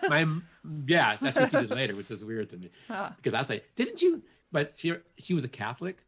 New Orleans is a very Catholic city. Good point. And also John Kennedy was very handsome. Yes. And she had people say a Catholic can't be president, and she wanted to show them, yes, the Catholic can be president. They're not going to be beholden to the Pope. And so, but then by the time 1964 happened, 4 years later, she's a Goldwater Republican, and then it's almost like, oh, Kennedy, it's good he died or something. Oh God. No, Mom, you were just crying. I saw you crying your eyes out. When I'm a little kid, I take that all in. You can convince yourself of anything, apparently. Apparently, and the parents say, do as I say, not as I do. I don't. So totally randomly, do you have any research or ideas about either the NDAA or PDD-51? Totally those random. are what? Okay, then never mind. We'll move past that. The NDAA What is it? The NDAA is the National Defense Authorization Act, and it's like, you know what I'm talking about? Then you're talking, ahead, and what's the PD? And then PDD-51 was this executive order that basically, to summarize it, it's like it gives the president the right to basically stay the president forever, suspend anything, and become almost like a dictator because of the severity. Like Gavin Newsom in California. Yes, because of the severity of any emergency. An emergency is pretty loosely described and defined. Yeah, they haven't, because I said I get a lot of stuff in my Twitter feed that is usually the kind of things that I want to retweet. I haven't seen much discussion about that. I mean, I know that authorization in the military always comes up every year, right? This is like these little writers they throw in there. Is that there's one of this is in the current authorization? No, well, the PDD-51 was a while ago. It was under Bush that it happened. Nobody paid attention. It was just like, and it's already in. It's already was there. Passed by Congress. Basically, at any point, Donald Trump could be like, "Nah, we're in an emergency, a state of emergency. Most states have states of emergency declared, so I'm a dictator now." And I am not saying that'd be good or bad. I'm just saying, like, there's people act like he's a dictator and that he hasn't done anything dictatorial, but he has this power. But so does every president. Every president does. Like left, right, center, doesn't even matter. They could just do whatever they want, basically. Well, I've seen this with at the state level with the COVID, right? And it's certainly in California. closely following the Gavin Newsom story, Yeah. there was a particular a assemblyman, which is like in the lower body of the state house in California. This guy's name is Kevin Kiley, and he's at he's on Twitter and he has a blog site, but is at Kevin Kiley CA, like CA for California, and he is involved in a lawsuit. They just had a judge rule in favor of a lawsuit that said that Governor Gavin Newsom had overstepped, like unconstitutionally, usurped the power of the Constitution of California. And so the this state is going on in the court. constitution. Yeah, state constitution. It's all based on the state constitution, and which most state constitutions have in them. They're not like the small federal. They're like these all-encompassing things they have. But there is usually something in the Constitution or the laws that are passed that allow the governor to have emergency powers. Yeah. Under certain, in some states, very narrowly defined. Like how long, and usually they don't have to do too much to prove that there's a state of emergency. That's what I don't like. I'm like, how is this an emergency? But this thing was like the first. Yeah, this is like emergency like riots. You would think most people were thinking usually past the time when tornadoes, massive, some terrible natural disasters are where you have to give the governor one person make things happen. You can understand why that. Why they give the president a lot more power in wartime, because you need one person to make decisions quick. But now during the COVID times, these governors, like in New York, Cuomo, and Michigan and California, have taken that and just run with it to say there's no limit, and they publicly say that no limit to how long or what they can do. They can over, and so Newsom, especially and the others, who is Nancy Pelosi's nephew, by the way, in case anyone doesn't know. Oh yeah. Well, so I didn't pay attention to him when he was elected. He elected pretty easily, I think. But the minute the COVID thing, he's all on the news. It's like, oh my God, I think slime ball. That's all I think. It's a grease. It's like, and he's talking. He's very such suave, an actor. He's like, like, oh man, he's smooth. And this is bullshit, man. What is that? But nobody's questioning in California. Like, bam, he says it, and the health departments go in line, and they're still doing that. They're still doing that now. All these people in these states that you're describing where these governors are acting like this are like, oh, these governors are so great. I'm like, that's what you like? Well, okay. Yeah. So, but Kiley and there's another assemblyman together. They filed a lawsuit in the courts, in one of the county courts or state. Anyway, they found in favor of these assemblymen and said that Newsom had overstepped his boundaries and what he does unconstitutional, and that he was prevented from doing any more of this in the future. They didn't talk about the ones he's already done, but I think the last thing I saw was Newsom asked for a stay, like 2 weeks. Like he wants to do something in the next 2 weeks, so he wants this order to like be held suspended or whatever for 2 weeks while he's going on with it later. He did the same thing with fires. So what's he going to do for the next 2 weeks? I don't know. Well, that's why they're going into the second lockdown here, which they've been talking about forever. So apparently we're in our county. Second wave, second lockdown. And it's like I walk around the streets. My wife just went and got tested for COVID because she had cold-like symptoms or whatever. And they said, oh, she worked for a school. They said, better go get that tested. Don't come here unless you get that. So you got tested, clean, free, nothing. But that's kind of amazing in itself, because it seems like they have a very high positive return rate, like whether or not... I do, but everybody that I personally know of, has not, when they had to go test it for whatever, they've not been positive. That's but cool. I've heard of people who knew other people. There's third-hand people that had or did something, So, but I walk around the streets and I don't see. I've seen these. I'll walk to funeral homes and I haven't seen anything for all these months. Like nothing. They're shut down. Like they don't use funeral homes anymore. And the funerals, they don't do funerals anymore. Like, jeez. But the hysteria, like the hospitals are filled with. You're like, well. Ambulances. I don't even hear ambulances anymore. Where the hell are the ambulances? When you funnel everyone who could possibly be sick into the same hospital, it looks overwhelming and that's what looks crowded. That's what you did. Only one hospital. All their hospitals say don't take COVID patients. Right. So, we learned that one. If you go there, they're kind of busy. They're kind of busy.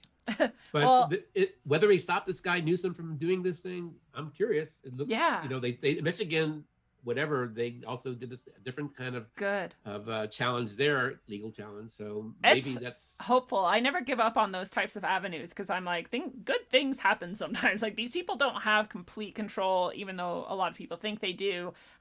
They mess a lot of things up. They wake a lot of people up, I think, on accident. With 9/11, a lot of people woke up. I don't think that was their intention. And with this, a lot of people are waking up too. And so there's always hope for me. And that when you bring that up, it makes me happy. And someone in the chat just commented this, and I want to share it and see if you have any thoughts on it. You don't have to comment on it. But they said, why is a 4-star general up at night? Because many Americans won't take the vaccine. With a 99% recovery rate, is it really because of what they will do if we say no? Like, is what's stressing him out at night what they're going to do to us, to the people who refuse? And that's a good question. I don't know. Yeah. Well, I'm pretty confident. Whenever you see any of these protesters, like, those ones they had in Seattle, or they had some in,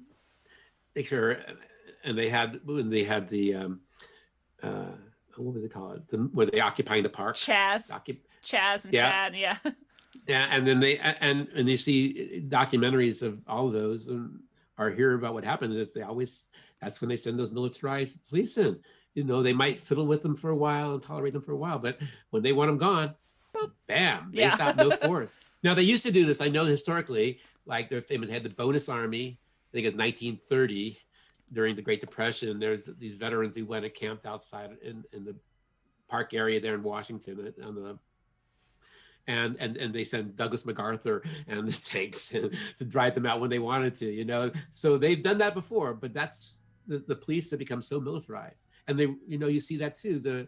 They're not your friendly, even our little town police. They're not the nice people. You don't trust them for anything, and they have, and they're going to be nasty. They can be nasty, and I don't know who's paying them. But that's what's been very interesting to watch about all the riots.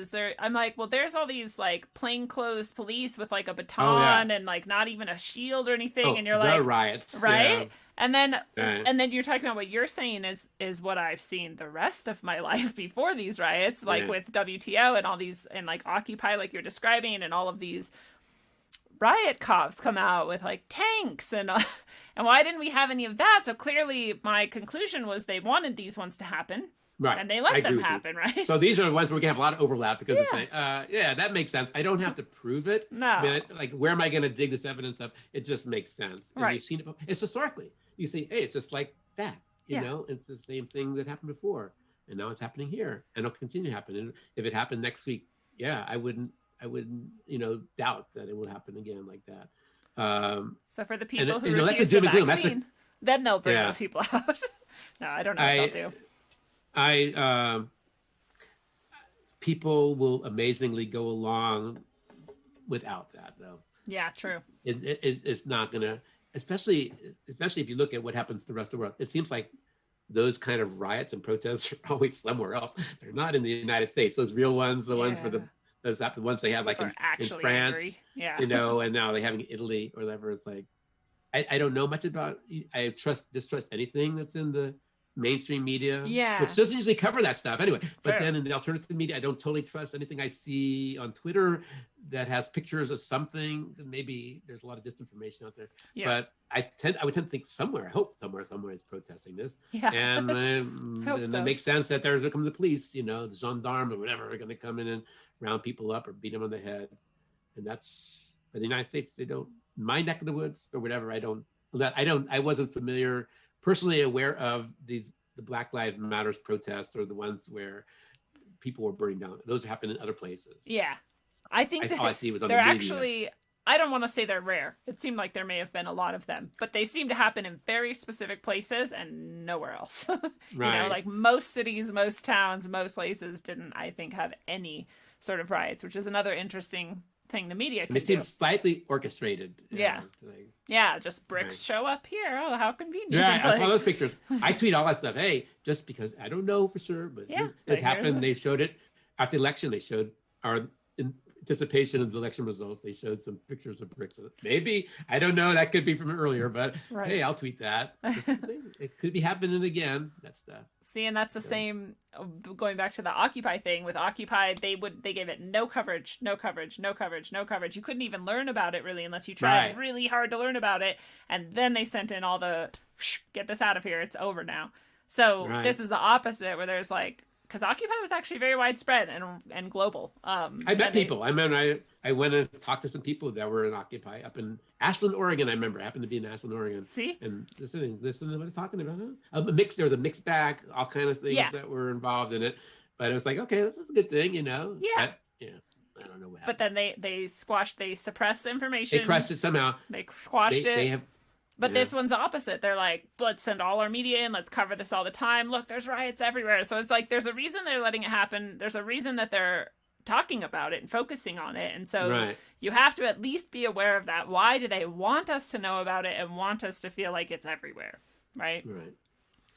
And then beyond that, it's all speculation. I mean, that's even speculation, but like, we could be like pretty sure of that at least. Well, something I don't know about why there is so much opposition to COVID that's allowed, when a lot of things that say Bill Gates or people talk about, especially with the vaccinations, is seen as this is the worst disinfo about, vaccines are going to do this and vaccines are going to do that. They need to stop this. This is dangerous.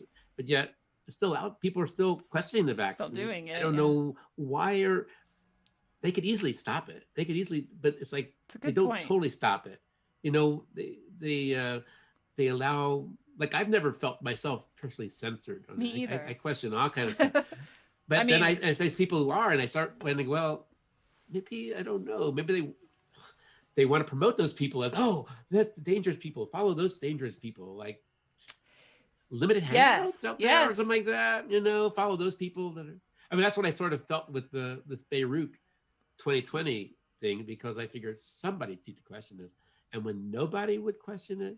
And after I presented all my stuff and started just coming bam, bam, bam. And people that followed me, a lot of those people that are the leaders of the alternative media, because I have a big following, they end up following me as well as I following them. And none of them are bringing this up at all, even questioning it.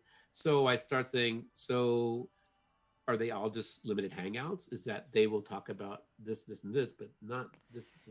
Yeah. And there is a sense to maybe that is also what happens. And maybe you said before, like, it's their own opinion or the goodness of their heart, and that they say their followers would only accept this, or maybe there's good reasons for why they won't question it.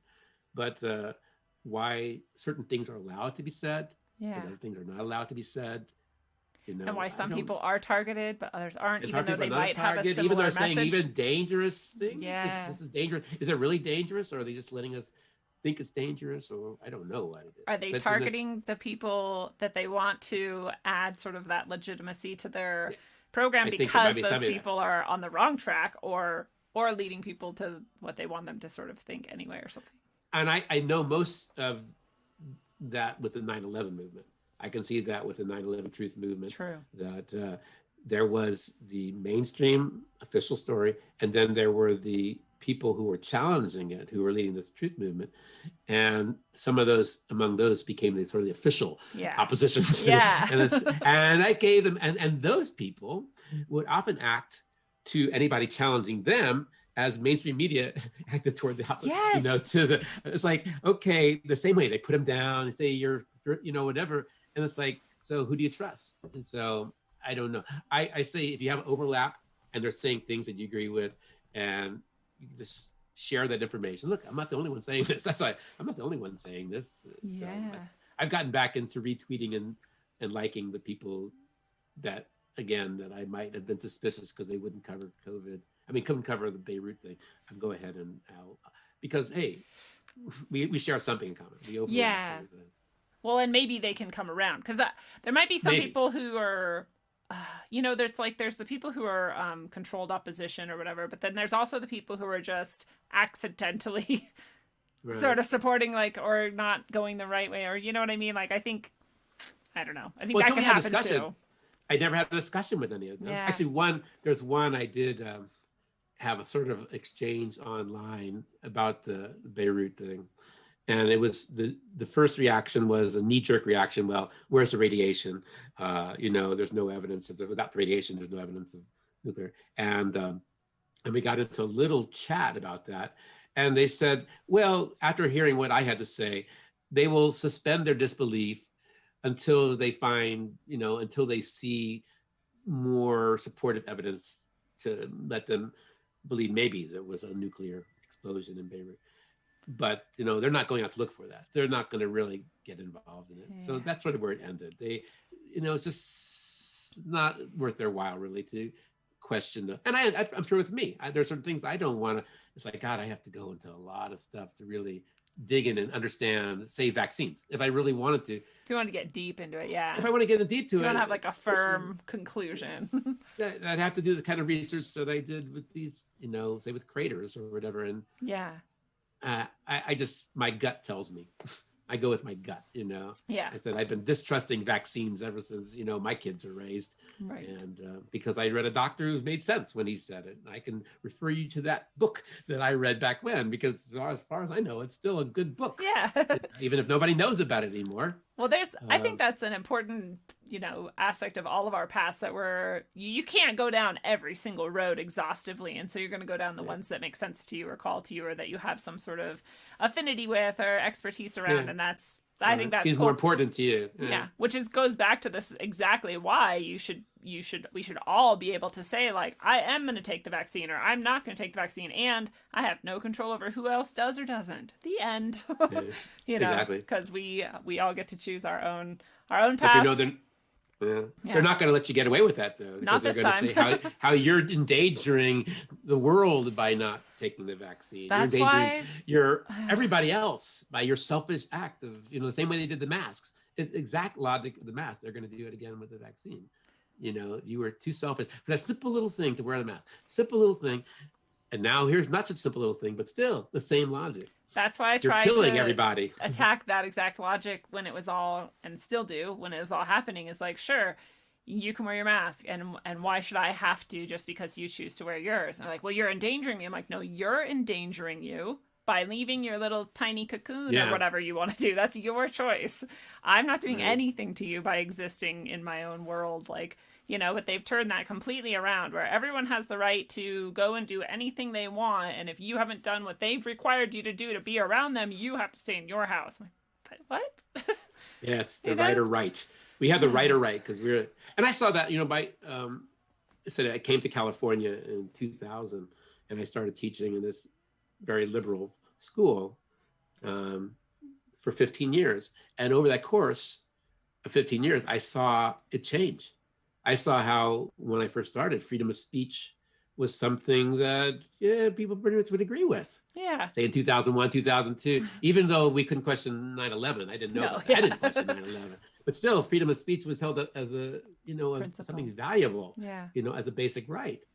But when I left, and one of the reasons why I left is that this whole other, the idea of political correctness and how you can't say certain things, you can't question certain things, including 9/11 still, but you can't question, and freedom of speech is a dangerous thing. Freedom of speech this is the wrong thing. This is what possible good would come out of that. You're like, this is somehow we got there to where people are openly espousing to get rid of freedom of speech and that censorship is good. And it's happening in my school with my teachers and my students who would have treasured it. But times changed and I didn't see it. In the course of day to day, people would tell me about it and I didn't get it until, oh shit. All this stuff, I've had people who hate my guts because I just sit up there and I say things that are politically incorrect, which I do naturally. That's my sense of humor or whatever, it's just, but I'm saying things and I'm not, I'm pretty sophisticated. I'm aware of the, the little, lines that you can draw. But I didn't understand that I was totally out of step with where California was, at least this part of California, by 2015. Well, that's another thing that changed. It used to be okay to be different, have different personalities and have different ideas and have different political parties or beliefs. Like all of that was okay. So. And now if you're not exactly what we decided is good, you are the enemy, you are evil, you are You're demonized. Yeah. And I saw that happening with politics. I mean, I saw how Republicans, like my mother, would demonize Democrats. And then I saw how people in California, like in where I was in school, would demonize Republicans. I saw that, and I said, "This is serious. You're demonizing each other. What good is going to? You can't have a conversation, right?" Yeah. And I'm in there saying a pox on both of your houses. Yeah. You're both wrong. But how that changed into the point where they threw out everything that was considered a basic right. Because the evil is too bad, too horrible and there's no we can't no point discussion. to the evil, but yeah, the evil is it's just conceptual. Those people over but there. It's really, really bad. Yeah. It's hard. It's like, even with like the whole racism thing, I'm like, okay, so let's just say someone is racist, right? Which I think is a much overused term, and that probably a lot of things that are called racist aren't if we really got into it. But whatever, let's just say that person is racist. What you really think is the best thing to do is to like demonize them, kick them out of your town and your society, say they can't have a job, they can't eat, they just need to get out of here, and what, like kill them?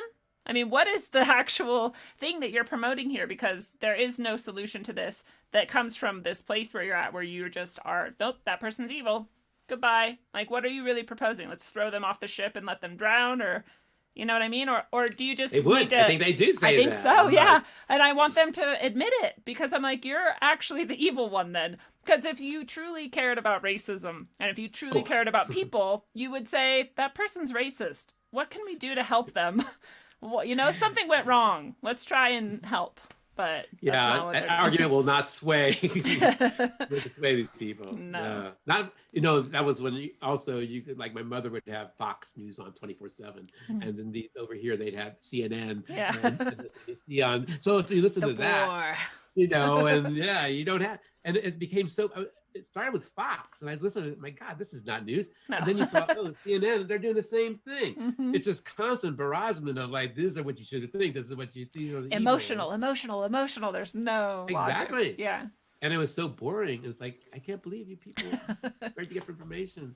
So logic will not work. No. So that's logic. That's the only thing I could resort to. Logic, evidence, but no, people are manipulated by emotions. Yeah. And how does people who don't have control over the media get at people's emotions? You can't. You're individuals.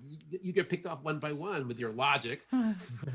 and they going back to the days of Freud and all. I mean, they know how to manipulate, right?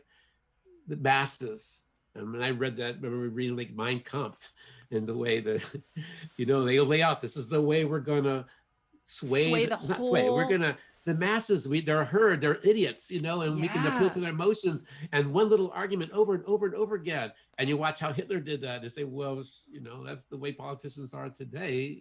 Yeah, idiotic stuff. If people would, I thought, having taught World War II and about Nazi Germany, people would say, I listened to Hitler's speeches, and I just was moved by it. And I read it in the paper the next day. I was like, what is it? This makes no sense. You read about it. It makes no logical sense. It's just like repetitive, emotional BS. Yeah. But yet when you were there, it was like, he was talking right to you, looking right in your eyes. And, so effective. And the same stuff, they can manipulate us with the media. They just know how to do that.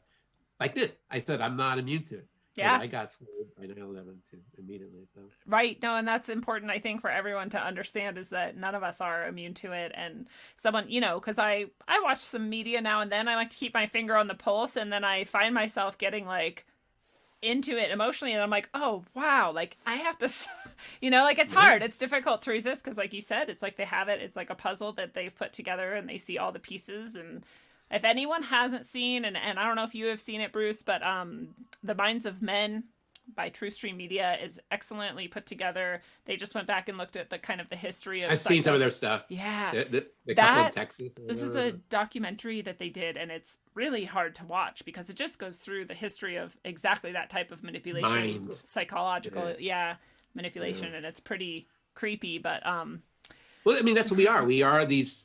I mean, you go back and you look at scientifically, what are we? We're like a bunch of chemical reactions. right? Yeah. And we have these things we call synapses, and they fire and they make us do things. And a lot of times our brain knows things before we are conscious of it. I mean, they've done that too. They know, Yeah. they can tell what you're going to do before. It's like, and how we evolved out of these little time. I mean, if you believe in evolution, which I do, we evolved out of these things that didn't have consciousness, and yet, what is this consciousness? What are we? It's like, Apparently wow. they've hacked it. Yeah. We're pretty easy to manipulate. You just know exactly how how we work, because we are just simple little organisms. I mean, our brain is the same as 2 million years ago. These Australopithecines there in Africa somewhere. That's our brain. This is like, I don't know. I'm not going to say this well because I don't remember what it was, but someone was just telling me about something like in some, I want to say it was in a comic or something. Someone was fighting themselves, basically, like another version of themselves. And so no matter how many times they had this fight, they could never win because it's themselves. And so it's perfectly matched. Superman would do that. The evil and the good Superman or whatever. Yeah. The evil and the bad. So they had to go and try to find a way to do something that they would never do. And then that worked finally. Yeah. Like maybe that's what we all have to figure out is like, what did they not know that we would ever do? I don't know. Think there was something like that? I don't know. Because we're just us. And so how would we even know what we wouldn't do? Because all we know is what we would do. Right? Yeah. I don't know. But yeah. Well, we'll start to wind down, but I want to get to some final words and ideas and thoughts. And also just, you talked about you like to go on walks and you like to smile at the people who are wearing the masks. And what kinds of other things do you do that like keeps you going and sustains you through all of this otherwise completely overwhelming madness? My wife and I decided a long time ago. Actually, I learned a lot from her. She said she got 9/11 before I did. I said, okay, maybe. You win. But, I don't mind her beating me at something. But, it's about going back who we are as people. We talk about it in terms of seeking pleasure. It's like seek pleasure wherever you go. Yeah. What do you find pleasurable? Because if you harbor on the negative stuff, then you're just defeated. Yes. So, but I learned a long time ago that the thing that gives me greatest pleasure is learning new things. There's that, those endorphins that you get, they say that gives you pleasure. Yeah. I get it from learning new things, which is why I always love researching more than I like writing, because researching the new things I'm discovering. And as long as there's continuing new things to discover in the world or new things, then, I'm happy.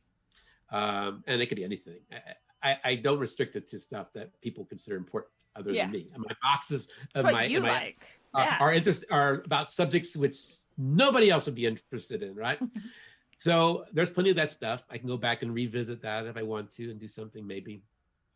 But the other thing that's always been driving me is the idea of community, because that also is something that I've had in my head somewhere, that maybe watching old, like the Waltons. I don't know if you've ever seen the Waltons, people pulling together, doing things. Or I back in the, when I lived up in Alaska, I was working up there. The one thing I wanted to do, I wanted to travel to this place called Oroville, which was an international community in India. And that's what got me into my world travels, was the idea, I want to go see this community with, and so I went to India and I spent like 2.5 months in this community. And I learned that people are pretty much like people everywhere. There's a lot of backstabbing going on, and it was not the nice community that I was hoping it would be, but it's still, I never stopped looking for the idea of community. Like, how do people live together? How do they work together? And I always find that it's very difficult. Humans. If there's a charismatic leader or a religious, institution or something that keeps them, organized. It was hard, but I still like that. I thought of my classroom like a community, where we're sharing stuff. I learn from them as much as they learn from me. Yeah. And that's what I'm doing on Twitter too, learning, like sharing. I think of it as a community. Yeah. Even if it fails, in terms of my sense of what a community could achieve, it still is like the idea there. Yes. So I would love to, find that, more physical, like in the place where I physically live. Yeah. But also that's not possible somewhere on the internet, online. In whatever spheres we can. That's so we can talk about things, and share stuff that we know. And I learn from you, you learn from me. This is to me is something to that lasts the rest of my life, Yeah. right? You know, and learning new things along the way from them and from my own research and sharing that too. The same thing I said, like I did in my classroom, but you know, now it's all pretty much online. There's no more classroom anymore. Yeah. But Yeah, you can't to build a me, community with an online class very easily. no, Not the same thing. right? But I think that is still, it's worth hoping that the Yes. world would be a better place, hoping, but not being totally suicidal if it's not, because Right. I'm pretty sure what I'm doing here is going to make, you know, that kind of difference. But yet hoping that there's community, hoping that it makes it better, hoping that my children and grandchildren have a better world, Yeah. you know, than I looks like now. Or I know I find that people always would say the end of the world's coming, and then you go back and look 20 years, 50 years later, they say, well, it didn't end, it just changed.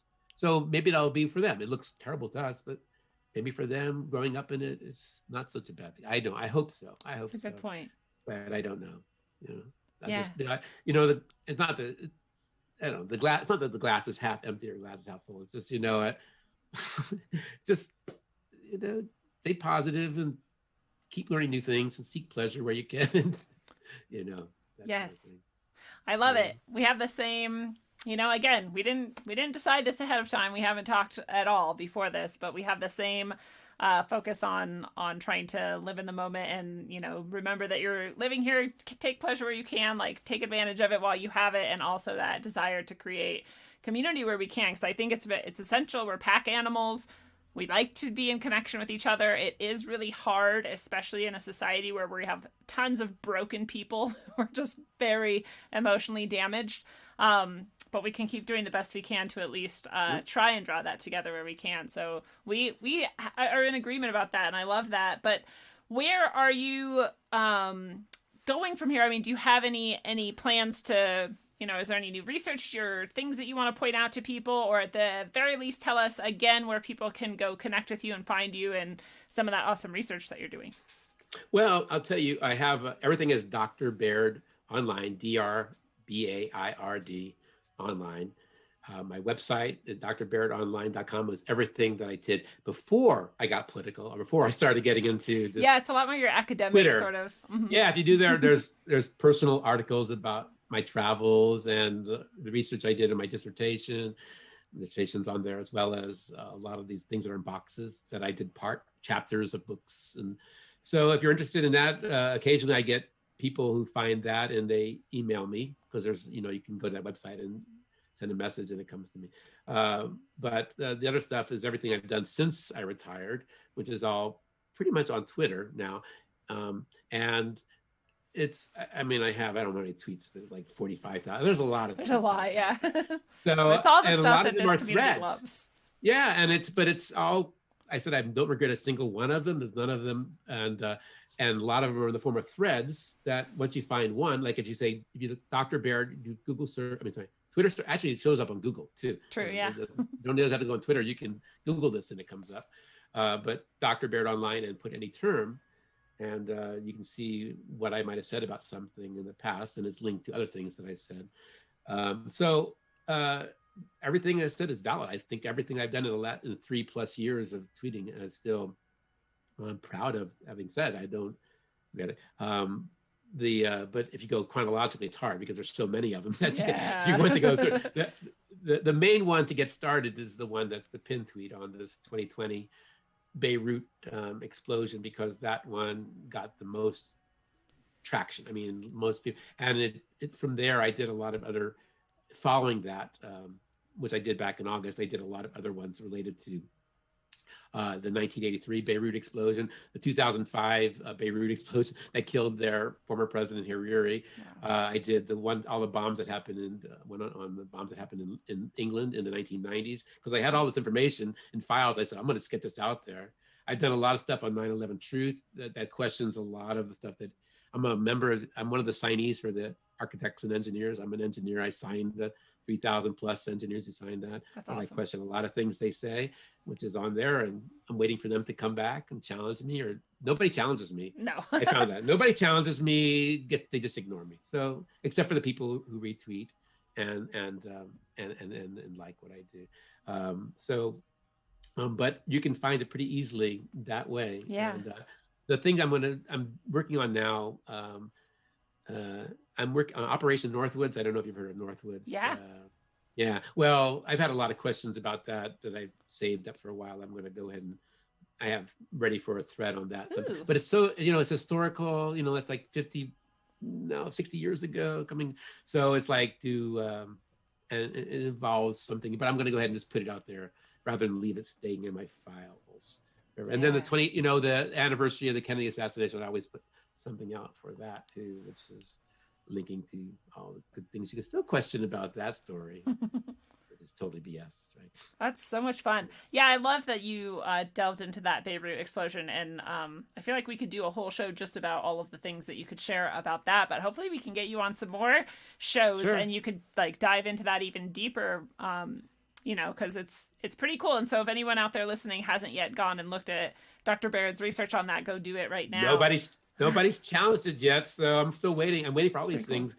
Cool. But I found that with my research as a historian that I overkill. Like I have 10 footnotes when I can have one. So it always makes my argument so foolproof that nobody would challenge me, and all they could do was ignore me. Yeah.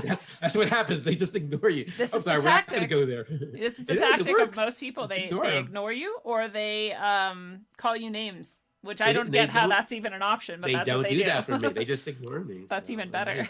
That's even better. Come on, call me names. Yeah, bring it. Well, I know you've given us a lot already of your kind of ideas about how things, how life can be lived and how things maybe should be and whatnot. But if you had to add another thought that you want to leave people with, or rephrase an earlier idea, or just add some emphasis to it, what are your sort of final words of wisdom that you want to leave people considering as we close down? Well, I'd say that I'm willing to have a conversation with anybody who wants to, if they want to learn more about this thing and they want to contact me and they're interested in learning, and not just me, teaching or whatever, but learning from them. Yeah. And reaching the whole idea of community is something I'm very interested in. So if it's through your, the people that are attracted to what you're doing, however, to me, the ability to have just a good conversation is something that I would cherish nowadays, because it's just, so rare. I mean, it's hard. It was rare enough before, but and so, if anybody is interested in anything like that and want to pursue something, just please contact me. You can do it through the through Twitter or my website or whatever to do that. And that's what I want. Like, I want a better sense of community. I want just say, hey, we're all in this together. And it's pretty hopeless, but you know what? But we're still here. we're still together. We can learn a few things from each other and make life more pleasant along the way. That's exactly what we're about here. So I hope people take you up on that. And seriously, I hope to get you in touch with other people who are also really good at conversation and can help you express some of this research even better probably than you did here. Not that you did. So it doesn't end up in my files, in my box. I have in my attic. I want this to be somewhere out there. Absolutely. The kids don't believe anything I say anymore. Or in like 40 years, if paper is still allowed, they'll be pulling things out and being like, what the hell is writing? No, they're at the bottom of the garbage dump, where things don't decay because... Right.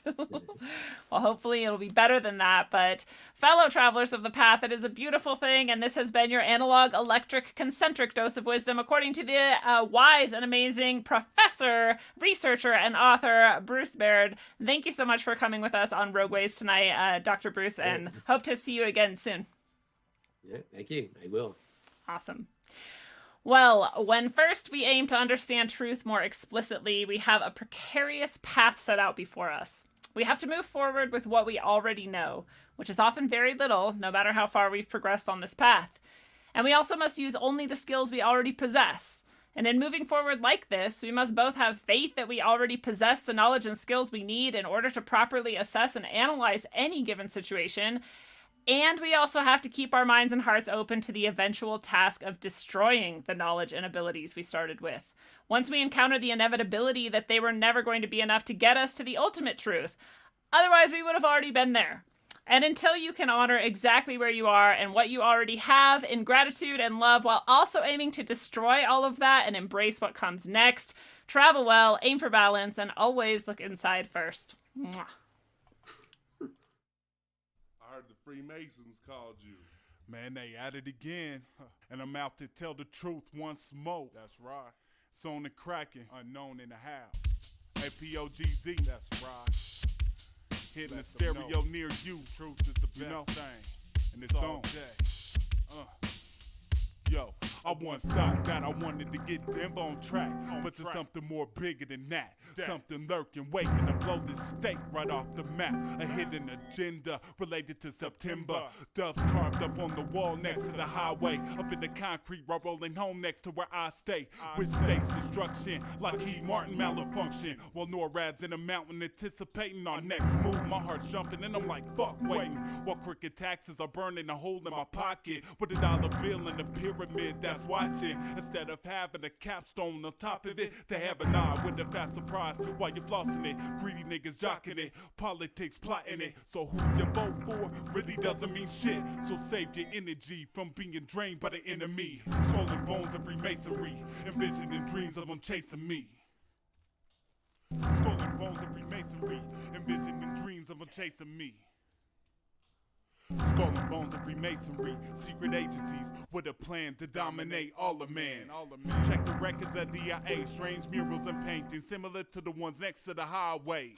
With pyramids and flames underneath them looking like they're about to fly away. I can't be tripping, but it sounds like I'm on acid. Most people slipping, taken below DIA, held captive in the near future, where they won't hesitate to reinstate new laws for a bigger cause. I'm talking about established civilian concentration camps, introducing the military's labor programs. Expand your mind just a little bit, forget the little shit before you witness the belittlement of your people. Expand your mind just a little bit, forget the little shit before you witness the belittlement of your people. Feds ain't stretching the truth, the script that he's spitting is true. Pay attention to what's going on or it might happen to you. When it's happening to you, cellular communication monitor, behavior studied and controlled through chemicals bombing nerves. This word of Jesus ain't got anything to do with it. Religious cynic, where experiments cage and lace in terms of accepting limits. Things they can't explain to the sky when I'm in the Rockies. Chakra systems limited due to the voltage overhead pipe. Mind control victims, slap clips and machine guns for recess. FCC will help us speak less, manipulate us through weak feel right nonfiction with the CIA trying to kill me filthy. Talking about the underground facility at DIA, no one feels that place laced with hints. Notice whenever I return home, lack some references in a new world Masonic capstone. Employ in Area 51 workers to build, and I don't mean to rant. In the face of an emergency, it doubles as a FEMA camp. Reaction, solution, trickery, repeated through history. NORAD's listening in, using technology, tracking where you piss. I'm not even paranoid or just facing the fact. Better watch what you say, it's another day under the Patriot Act.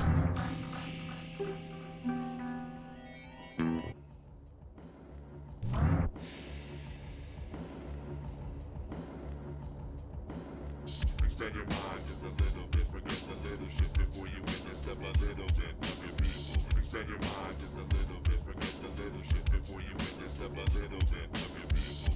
The idea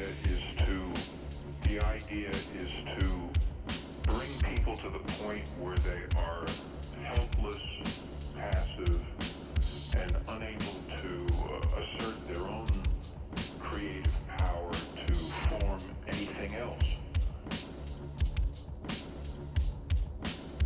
Success for people like this is measured in terms of money, which they then translate into power. Corruption and violations of the Constitution.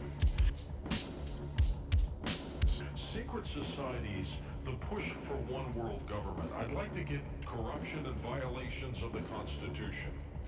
The idea is to bring people to the point where they are helpless, passive, and unable to assert their own creative power to form anything else.